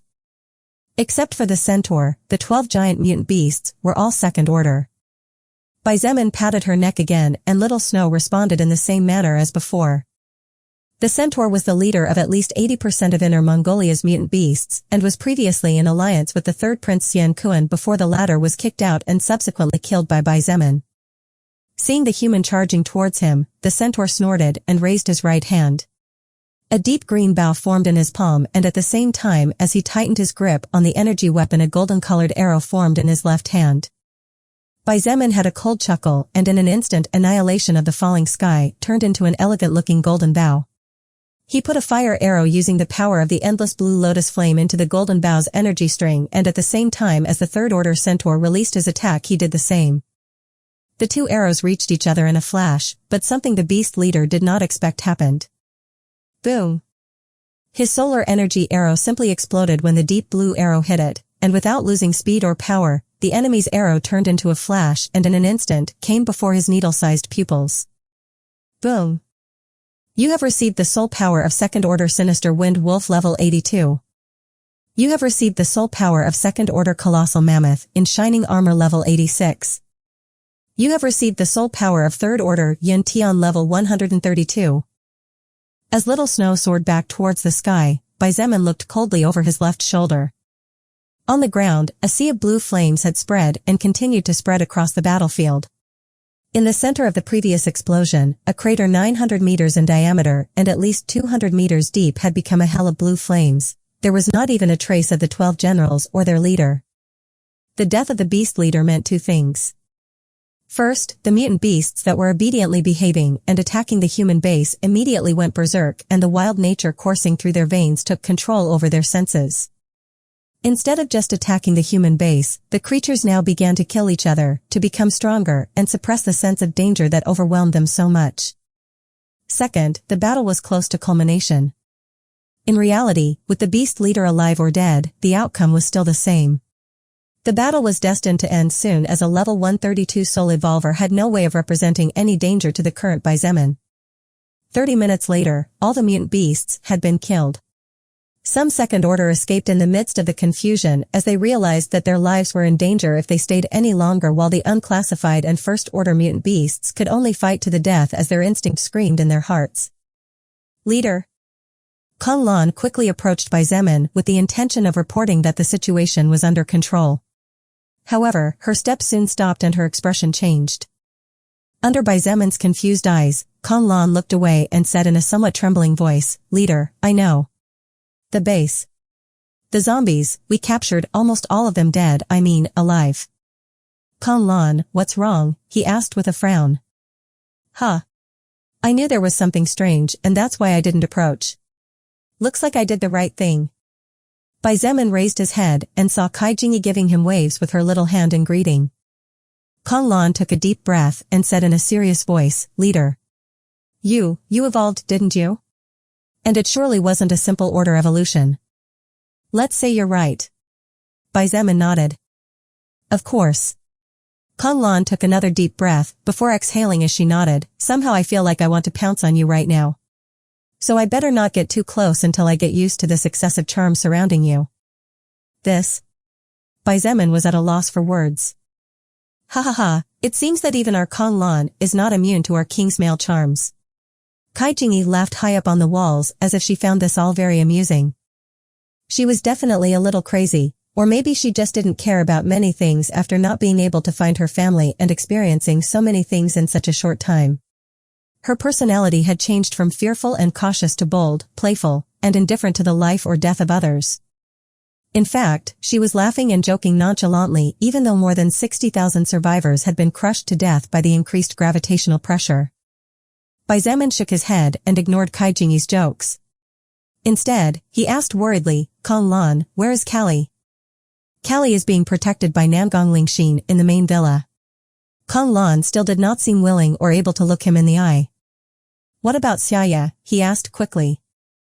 "Xia is with Nangong Yi. It was thanks to her that we managed to capture over 3,426 soul evolvers loyal to our faction who turned into zombies." Kong Lan sighed. "That's good." Xietain nodded in relief. Although Xia was his loyal follower and he knew that she was alive, her importance to Xietain was simply too big and he couldn't let something bad happen to her or Callie. Xietain looked towards the wall and seeing the petite but charming assassin laughing good-naturedly, he suddenly got an idea. "Kai Jingyi, make a report of the losses and submit it to me tomorrow afternoon at the latest." Ugh. Kai Jingyi immediately stopped laughing and her face rotted. She really hated paperwork even though she was extremely intelligent and capable. Xietain snorted in response and then looked at the woman in front of him with an apologetic look. "Kong Lan, I'm sorry to have to bother you, but have a team take care of all this meat. With half of the resources destined for North China lost tonight, we are bound to be more careful." Kong Lan took a deep breath for the third time in less than 2 minutes and nodded without saying anything. Seeing this, Zemin simply shook his head and before leaving told her that if she needed anything she should not hesitate to let him know. Nangong Lingxin's reaction was even more exaggerated than Kong Lan's. When Zemin walked through the door and into the living room, she directly stood up and after staring at him for 5 seconds said in a firm voice, "Let's do it." "I think I know what you mean, but just in case, let me ask you. What are you talking about?" Zemin looked at her with a dead expression on his face. "To bond physically. To mate. Blend us. Make a new life. Use our genes to give birth to one that shares our characteristics," Nangong Lingxin said with burning eyes. Zemin sighed exaggeratedly and waved his hand. "Nangong Lingxin, go home and rest or help the others. There's a lot of work to do." "I mean it." She continued, "I don't know what's going on, but my feminine instinct is telling me to have a breeding with you. Are we wild beasts now?"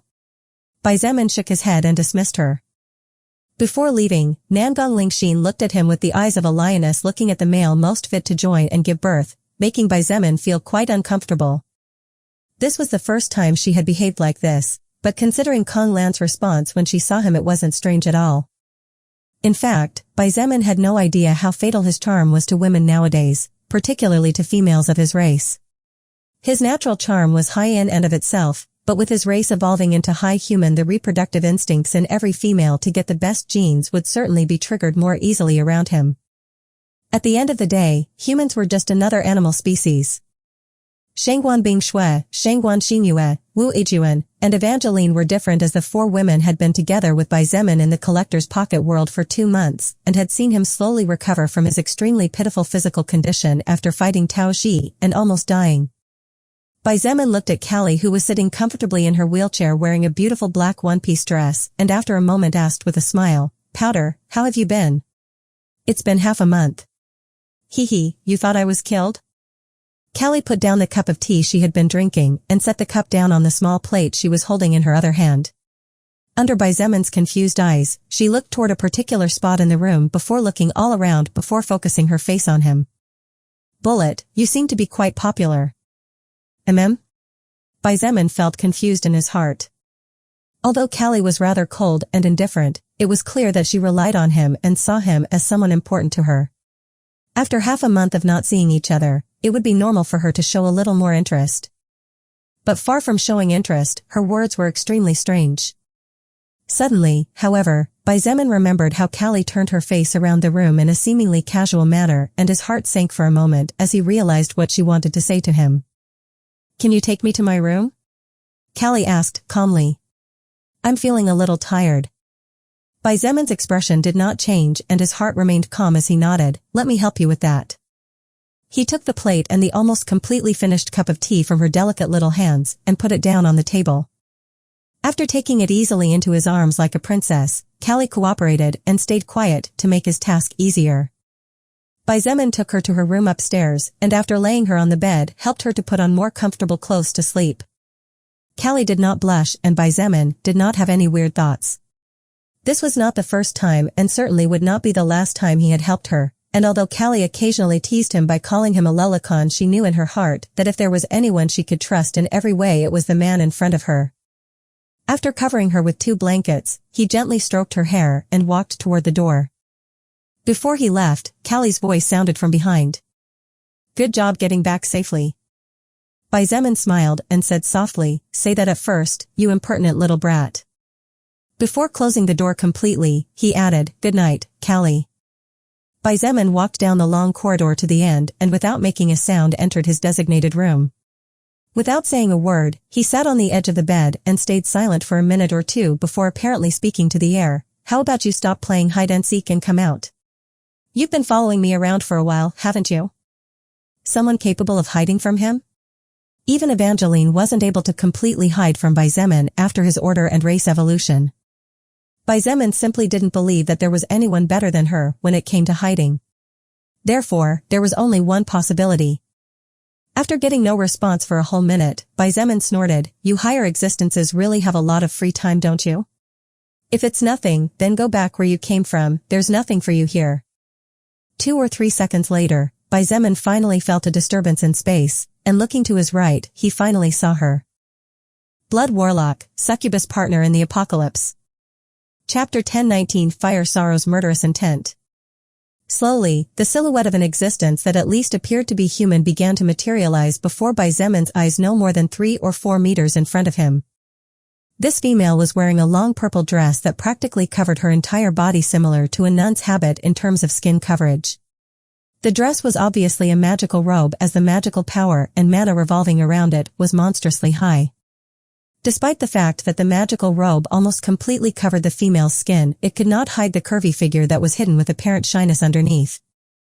Her arms were partially uncovered, leaving a thin line of white skin as soft as the finest silk, and her face was so beautiful that if it were not for the fact that Xietain was used to Lilith's beauty, he would have immediately fallen slave before such beauty.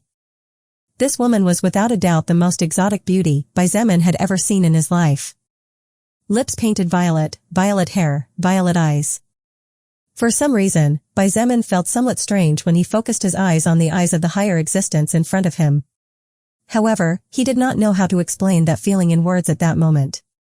Fire Sorrow also took a few seconds to get a better appreciation of the young man in front of her, as she did not have the privilege before with all the things that were going on. Xietain was unbelievably handsome, so handsome that it would surely be hard to find someone able to compete with him among all the lower existences in the universe. However, for someone like Fire Sorrow, who often saw such 7th-order soul evolvers as Crow or Lucifer himself, Xietan's appearance was not enough to stun her. The reason she stood stunned and not knowing what to do or how to react was that when her eyes met his, Fire Sorrow felt like a little girl revealing her deepest secrets to the boy she had been in love with all her life. However, Fire Sorrow soon noticed something. Although this young man's gaze and eyes were very similar to Sirius, there was something different that Sirius did not have. Wariness and distrust. The heavenly wolf Sirius was an incredibly proud and arrogant being. He was never cautious and distrusted no one because nobody was capable of hurting or stopping him. But the young man in front of her was different. Although Fire Sorrow could feel arrogance and pride rising to heights no lower than the heavenly wolves in the past coming from him, she also noticed wariness and distrust as he stared at her. Even though he was only a lower existence of 2nd order, there was no appreciation for the beauty Fire Sorrow exhibited, nor was he stunned trying to burn her dress with his eyes as many higher existences did without realizing it. The excitement of possibly seeing again the one she had longed to see for over 5 million years calmed a little, and Fire Sorrow couldn't help but feel a little sad to realize how wary he was of her. Of course, she whispered with a bitter smile. Reincarnation wasn't impossible. It wouldn't be the first time it had happened in all of history either. However, the few times someone was reincarnated always resulted in the complete and utter loss of memories. There were records of 2 powerful beings who, after reincarnating out of boredom, ended up dying of old age, because instead of putting effort into evolving, they focused on other fields during their new lives. In short, even if the young man in front of her had the soul of the heavenly wolf Sirius, he was no longer the heavenly wolf Sirius. Xietain felt confused as he saw the slightly sad and bitter look on this unknown woman's face, but he didn't have time to think too much about it as Fire Sorrow suddenly smiled friendly and broke the silence. Would you mind sharing with me what method did you use to discover me? That's pretty amazing, you know. Although stealth isn't my specialty, I have a skill or two that could easily hide me from a higher existence of 5th order, and even those of 6th order would have to be suspicious to notice my presence. Fire Sorrow's voice was very gentle, like that of a good friend greeting an old friend. Xietain did not let his guard down at all, and though he knew in his heart that the woman in front of him was unlikely to attack him as she would die as a consequence, the feeling of knowing that his life was in another's hand was not a particularly pleasant one. I have my ways, he said with a slight smile that indicated distance rather than closeness. Revealing Callie's existence and her ability to see the colors of souls and analyze them was absolutely impossible. Xietain would not allow such a thing, and if someone he didn't completely trust discovered it, he would take it upon himself to kill that someone at any cost. I see. I understand. Fire Sorrow simply nodded and asked no more questions about it, despite her curiosity. She knew that wanting him to open up to her would take time. Especially since revealing trump cards in front of someone unknown was no different than signing half a death certificate. Instead, she introduced herself with ease. I am called Fire Sorrow, and as you rightly said, I am a higher existence. You seem to know about us higher existences? Fire Sorrow? Xietain had no idea if that was this woman's name or not. She could lie to him and he would probably never know anyway. Even then, her name wasn't particularly of importance to him. I know a thing or two about you guys. Xietain couldn't help but make a sneer as he remembered all the things Lilith told him about most higher existences. It seems you don't have a particularly good impression of higher existences. Fire Sorrow smiled in amusement and pointed out, even though I know your name, would you mind telling me it yourself? I know it may seem foolish for me to say this, but you don't need to be so cautious towards me. Because I have no intention of hurting or harming you at all. Higher existences were proud by nature, lying was not in their dictionary when it came to lower existences or beings weaker than themselves. Despite knowing this, however, Xietain trusted probably less than 10 living beings, so it was impossible for him not to distrust someone he had just met. My name is Xietain, he said calmly. Xietain. Fire Sorrow nodded. I'll remember it. Xietain scratched his head and after a moment of silence said somewhat puzzled, so. Fire Sorrow? May I ask what a higher existence needs from a little second-order mortal? Xietain did not know how strong Fire Sorrow was. Even though she was standing in front of him, the feeling she conveyed to him was completely different from Lilith's. Lilith's presence was absolute. Her charm was so overwhelming that even if she suppressed it as much as possible she would still be the main focus, and it would be impossible not to notice her presence. Fire Sorrow, on the other hand, gave Xietain a feeling similar to something ethereal that would disappear if he did not pay attention to her. She was beautiful beyond description, but just like her attire, her presence was quite modest. Perhaps as a consequence of this Xietain assumed on a subconscious level that Fire Sorrow was weaker than Lilith even though she had said that even a higher existence of sixth order would not be able to notice her presence unless there was prior suspicion. I don't think a normal little second-order mortal other than you could do what you did before. Fire Sorrow's eyes curved into a crescent shape as she gave him a smile that looked quite happy and proud, something that confused Xietain greatly. He sighed and said this time a little less cautiously, Fire Sorrow, I think I know why you're here, a lower world that shouldn't have anything appealing to someone like you. Oh? Fire Sorrow raised both eyebrows and asked with an amused smile, what could that be? You probably stumbled upon this little planet while flying bored through the vast universe since you guys apparently have a lot of time on your hands, and then you decided to take a look around. Xietain casually analyzed, you just happened to come across an anomaly like me, so you probably want to forge close bonds to in the future recruit me to whatever faction you're a part of. He looked at her and shrugged, am I wrong? Fire Sorrow's smile widened and she said cheerfully, you're completely wrong. 100% wrong. Absolutely wrong. Xietain frowned in puzzlement. With a somewhat dark face, he pointed out in a serious voice, building good bonds is not possible on the basis of lies. Fire Sorrow shook her head and slowly stopped smiling. She looked at him with an honest expression and said in a gentle voice, the reason I am here is no coincidence. I have been looking for Earth over many years to keep a faint hope, probably non-existent. Xietain was confused, but did not interrupt her. It's true that I would like to forge links with you, but it has nothing to do with recruiting you or not. Fire Sorrow shook her head gently before adding, of course, if in the future you join the demonic army we will all be more than happy to welcome you. But regardless of your future choice, the reason I want to form a closer bond with you is entirely personal. Personal? Xietain frowned with increasing intensity. Therefore, your analysis from before is completely wrong. Fire Sorrow sighed. Xietain didn't know that the Earth was hidden and no one except Lilith could see it. He also did not know Fire Sorrow's past and therefore there were many things that were impossible for him to comprehend. However, there were two things that caught his attention. First of all, there was the fact that Fire Sorrow mentioned the demonic army. This meant that she and Lilith belonged to the same faction, but instead of feeling more at ease after learning this information, Xietain only felt more cautious. Second point, and strangely more important than the first. When Xietan's black eyes looked into Fire Sorrow's violet eyes, he felt as if she was looking at him, but at the same time trying to look for someone or something different. It was a slightly similar feeling to talking to someone who despite looking at you was actually thinking about something else, except that Xietain didn't feel that Fire Sorrow was disrespecting him. Nostalgia? Sadness? Longing? Hope? Hard to comprehend, let alone describe. Xietain, do you know Lilith? Xietain was so lost in her violet eyes trying to understand what her thoughts were and decipher whether she was lying or not that when Fire Sorrow asked this question, it caught him completely off guard. It seems that it is really the case. Fire Sorrow nodded after a few seconds of silence, and her expression was unreadable. Although Xietain had tried to act confused, his expression had changed for a brief split second. Someone with such a high level and as much life experience as Fire Sorrow certainly could not be easily fooled and would definitely not miss these important little details. Fire Sorrow naturally noticed that Xietain's wariness towards her grew tremendously, and although she certainly felt sad about it, her expression didn't show it. First of all, I think I need to point out two things, she said calmly. First, Lilith is a key member of our faction, so whatever your concerns are probably aren't necessary. Second, several months ago, I was the one who taught Lilith about space magic and how to enhance the power behind her attacks, so even if I don't count as a mentor, at least I think we're good.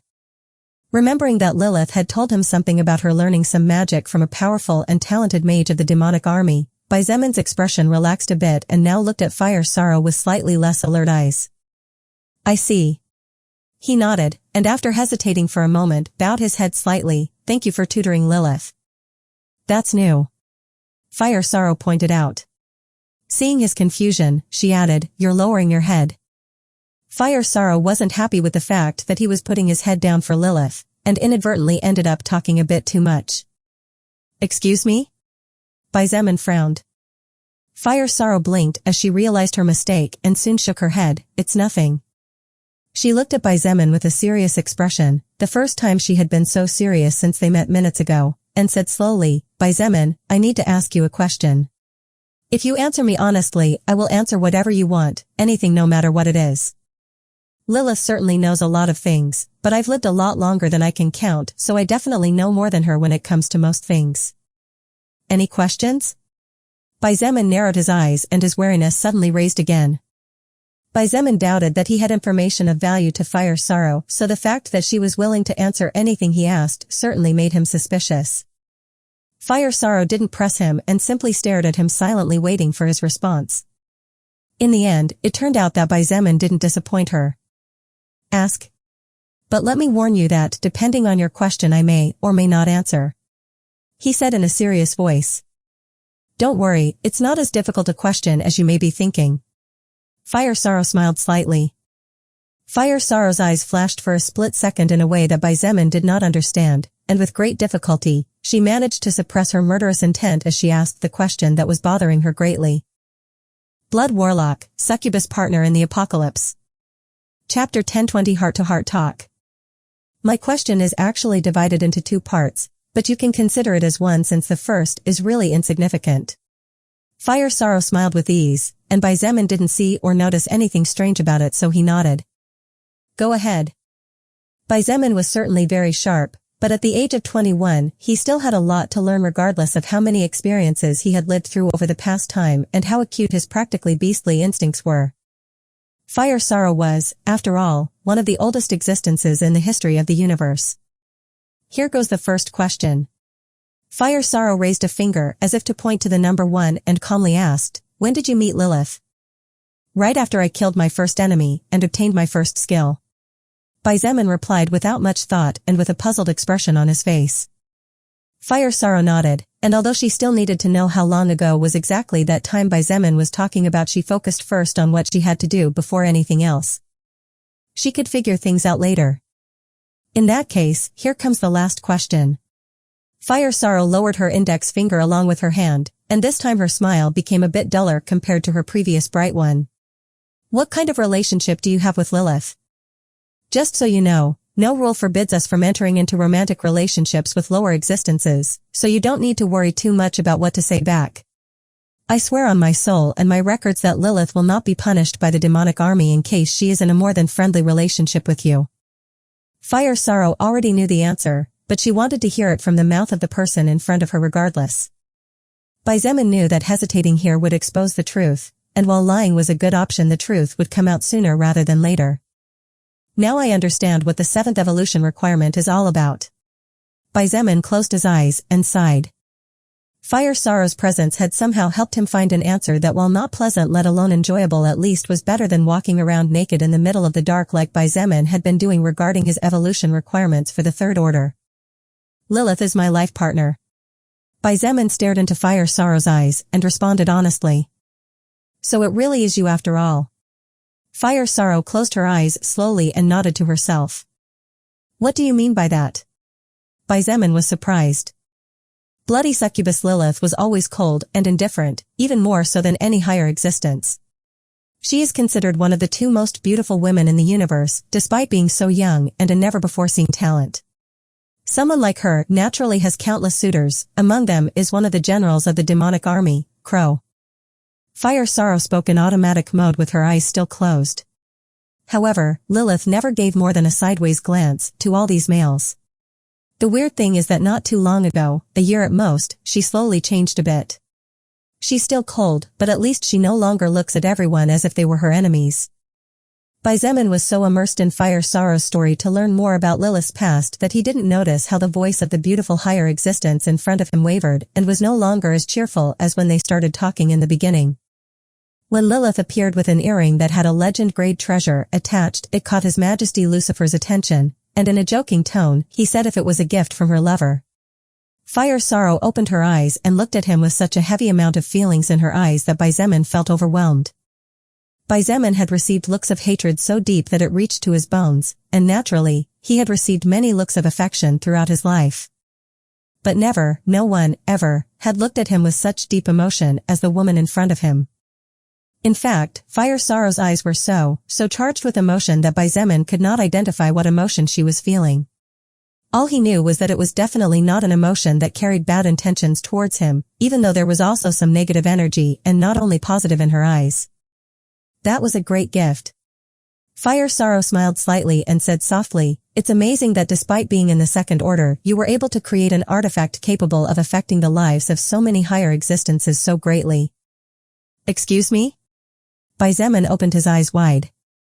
Fire Sorrow shook her head and continued, "Aside from having great battle capabilities and skills that could shake the foundations of most factions that exist in the universe, you also happen to be a great blacksmith and rune encryptor. Actually, you may be him, but you are no longer him after all." Another difference Fire Sorrow had figured out: Heavenly Wolf Sirius was not a great blacksmith. In fact, he had never even tried to pick up a hammer unless it was to kill someone. His sole focus was placed on becoming stronger, not on making objects. Him? The word him that Fire Sorrow had just mentioned made Xietain put aside the question of the earring he had gifted to Lilith affecting the lives of many higher existences. You mean the Heavenly Wolf Sirius? Fire Sorrow was very surprised and didn't try to cover up her wonder. You know about it? Instead of hiding the truth, Xietain nodded. There was no point in hiding it, and in fact, he could get answers from Fire Sorrow's mouth by chatting about this matter that, although he hadn't paid a lot of attention to it, had always been bothering him deep in his heart. Annihilation of the falling sky. Xietain extended his right hand, and along with a golden flash from the center of his chest, a beautiful golden spear materialized. It was this sole armament that saved my life several months ago. If not for the sudden appearance of annihilation of the falling sky, I would have definitely died alongside Ghost Emperor Jack and devoured by the void. It really was you after all. Fire Sorrow nodded. Xietain didn't say or do anything as she took soft, silent steps up to sit beside him on his bed. He subconsciously took a deep breath, silently noting that she smelled of carnations, a representation of beauty and fascination. Annihilation of the falling sky seems to be a bit off? Fire Sorrow questioned, looking at the dull runes on the weapon. Yes. Xietain put the legendary item away and sighed. Although I can use it freely, the truth is that it's still not completely mine. I need to form a contract or something and get annihilation of the falling sky to accept me, but I'm not quite sure how to go about it. You know, you should be glad you can't use the full power of annihilation of the falling sky. Fire Sorrow looked at him with flashing eyes and pointed out, or else you'd be too dependent on it and your strength might fall behind. There have been more than a few powerful soul evolvers who, after obtaining a powerful item, became lax about other points that were also part of their personal strength. Xietain naturally understood this point, so he nodded in response. After a moment of silence, he hesitated and slowly said, "You and Sirius." Although Baizemi didn't finish his words, Fire Sorrow naturally understood where he was going. He and I were friends, but our relationship was very complicated. Fire Sorrow replied as she leaned her body back slightly until she rested her weight on the palm of her hands resting on the fluffy mattress. Looking up at the ceiling with a slightly blank stare, she advised, "I'll give you some advice, probably the best advice anyone will ever be able to give you in a lifetime. Remember to never, ever take someone for granted. You may think that tomorrow will be another day, but nothing is certain even for the strongest. And if you put off until tomorrow what you could have done today, if something that impedes you from doing that something were to happen tomorrow, you will have to live for hundreds of thousands and even millions of years in eternal sorrow." It was not difficult for Baizemi to feel infinite regret and grief coming from Fire Sorrow's voice. Moreover, from the dreamy look on her face as she stared into nothingness. It was also not difficult for him to understand that this powerful higher existence carried such a large amount of negative emotions compressed in her heart that hardly anyone could ever get close to her. "Now I understand." Baizemi stood up and walked to the window to look at the world outside. The fire ignited by the rioters had been extinguished, the screams of terror had stopped, and although military vehicles could still be seen moving everywhere along with armed men keeping watch on high alert, it was clear that the worst was over. "What do you mean?" Fire Sorrow asked as she turned her head slightly to the side to gaze at his back with dreamy eyes. "I mean your gaze, the same gaze I feel now which seems to want to pierce my flesh, to see deep into my soul." Baizemi replied without turning around. The room was silent for several seconds until he spoke again. "You think I'm the reincarnation of the heavenly wolf Sirius, don't you? That's why from the beginning I felt your eyes were strange from the start." Fire Sorrow turned to look back at the ceiling and couldn't help but chuckle in amusement. "Was I that obvious? Such an embarrassing higher existence." Baizemi turned to look at her and said with some compassion in his voice, "Fire Sorrow, I'm not sure if I'm the reincarnation of the heavenly wolf Sirius or not, but I do know that I'm somehow connected to him. Then again, even if I was once him, the Sirius you once knew no longer exists. At least not in me. The person in front of you is Baizemi, that's all." Fire Sorrow stayed silent with a faint smile staring at a fixed point on the ceiling. She remained in that same position for a full minute before slowly nodding. "I am aware of that." Baizemi couldn't help but feel a little sorry for her now that it was clear she had no ill intentions towards him. "Sorry about that." He apologized. "You apologize for being who you are and not who I expected you to be?" Fire Sorrow stood up and walked towards him. With a small smile that held many complicated emotions, she reached out her left hand and her right hand until she had Baizemi's face in her palms. Baizemi didn't have time to react when she leaned forward at the same time making him lower his posture, and after a small kissing sound, she released him and turned to have her back to him. "Baizemi, you're a good little guy. I think I kinda understand the reason Lilith fell for you." Baizemi gently rubbed his forehead, the place where she had kissed, and looked at her slender back thoughtfully. "Soon things will get a little messy. Earth is a treasure box, you know? So get ready for what's to come." Fire Sorrow's body slowly began to become a blur, and a moment later she vanished. Baizemi felt a gust of carnation-scented wind gently caress his face at the same time as a gentle but firm voice sounded in his ears. "But, it's fine. If anyone tries to do anything to you, they will first have to go through me." Then, almost at the level of a whisper, Fire Sorrow's already distant voice sounded once more. "I'll be back soon. I think we can at least be friends, if you don't mind."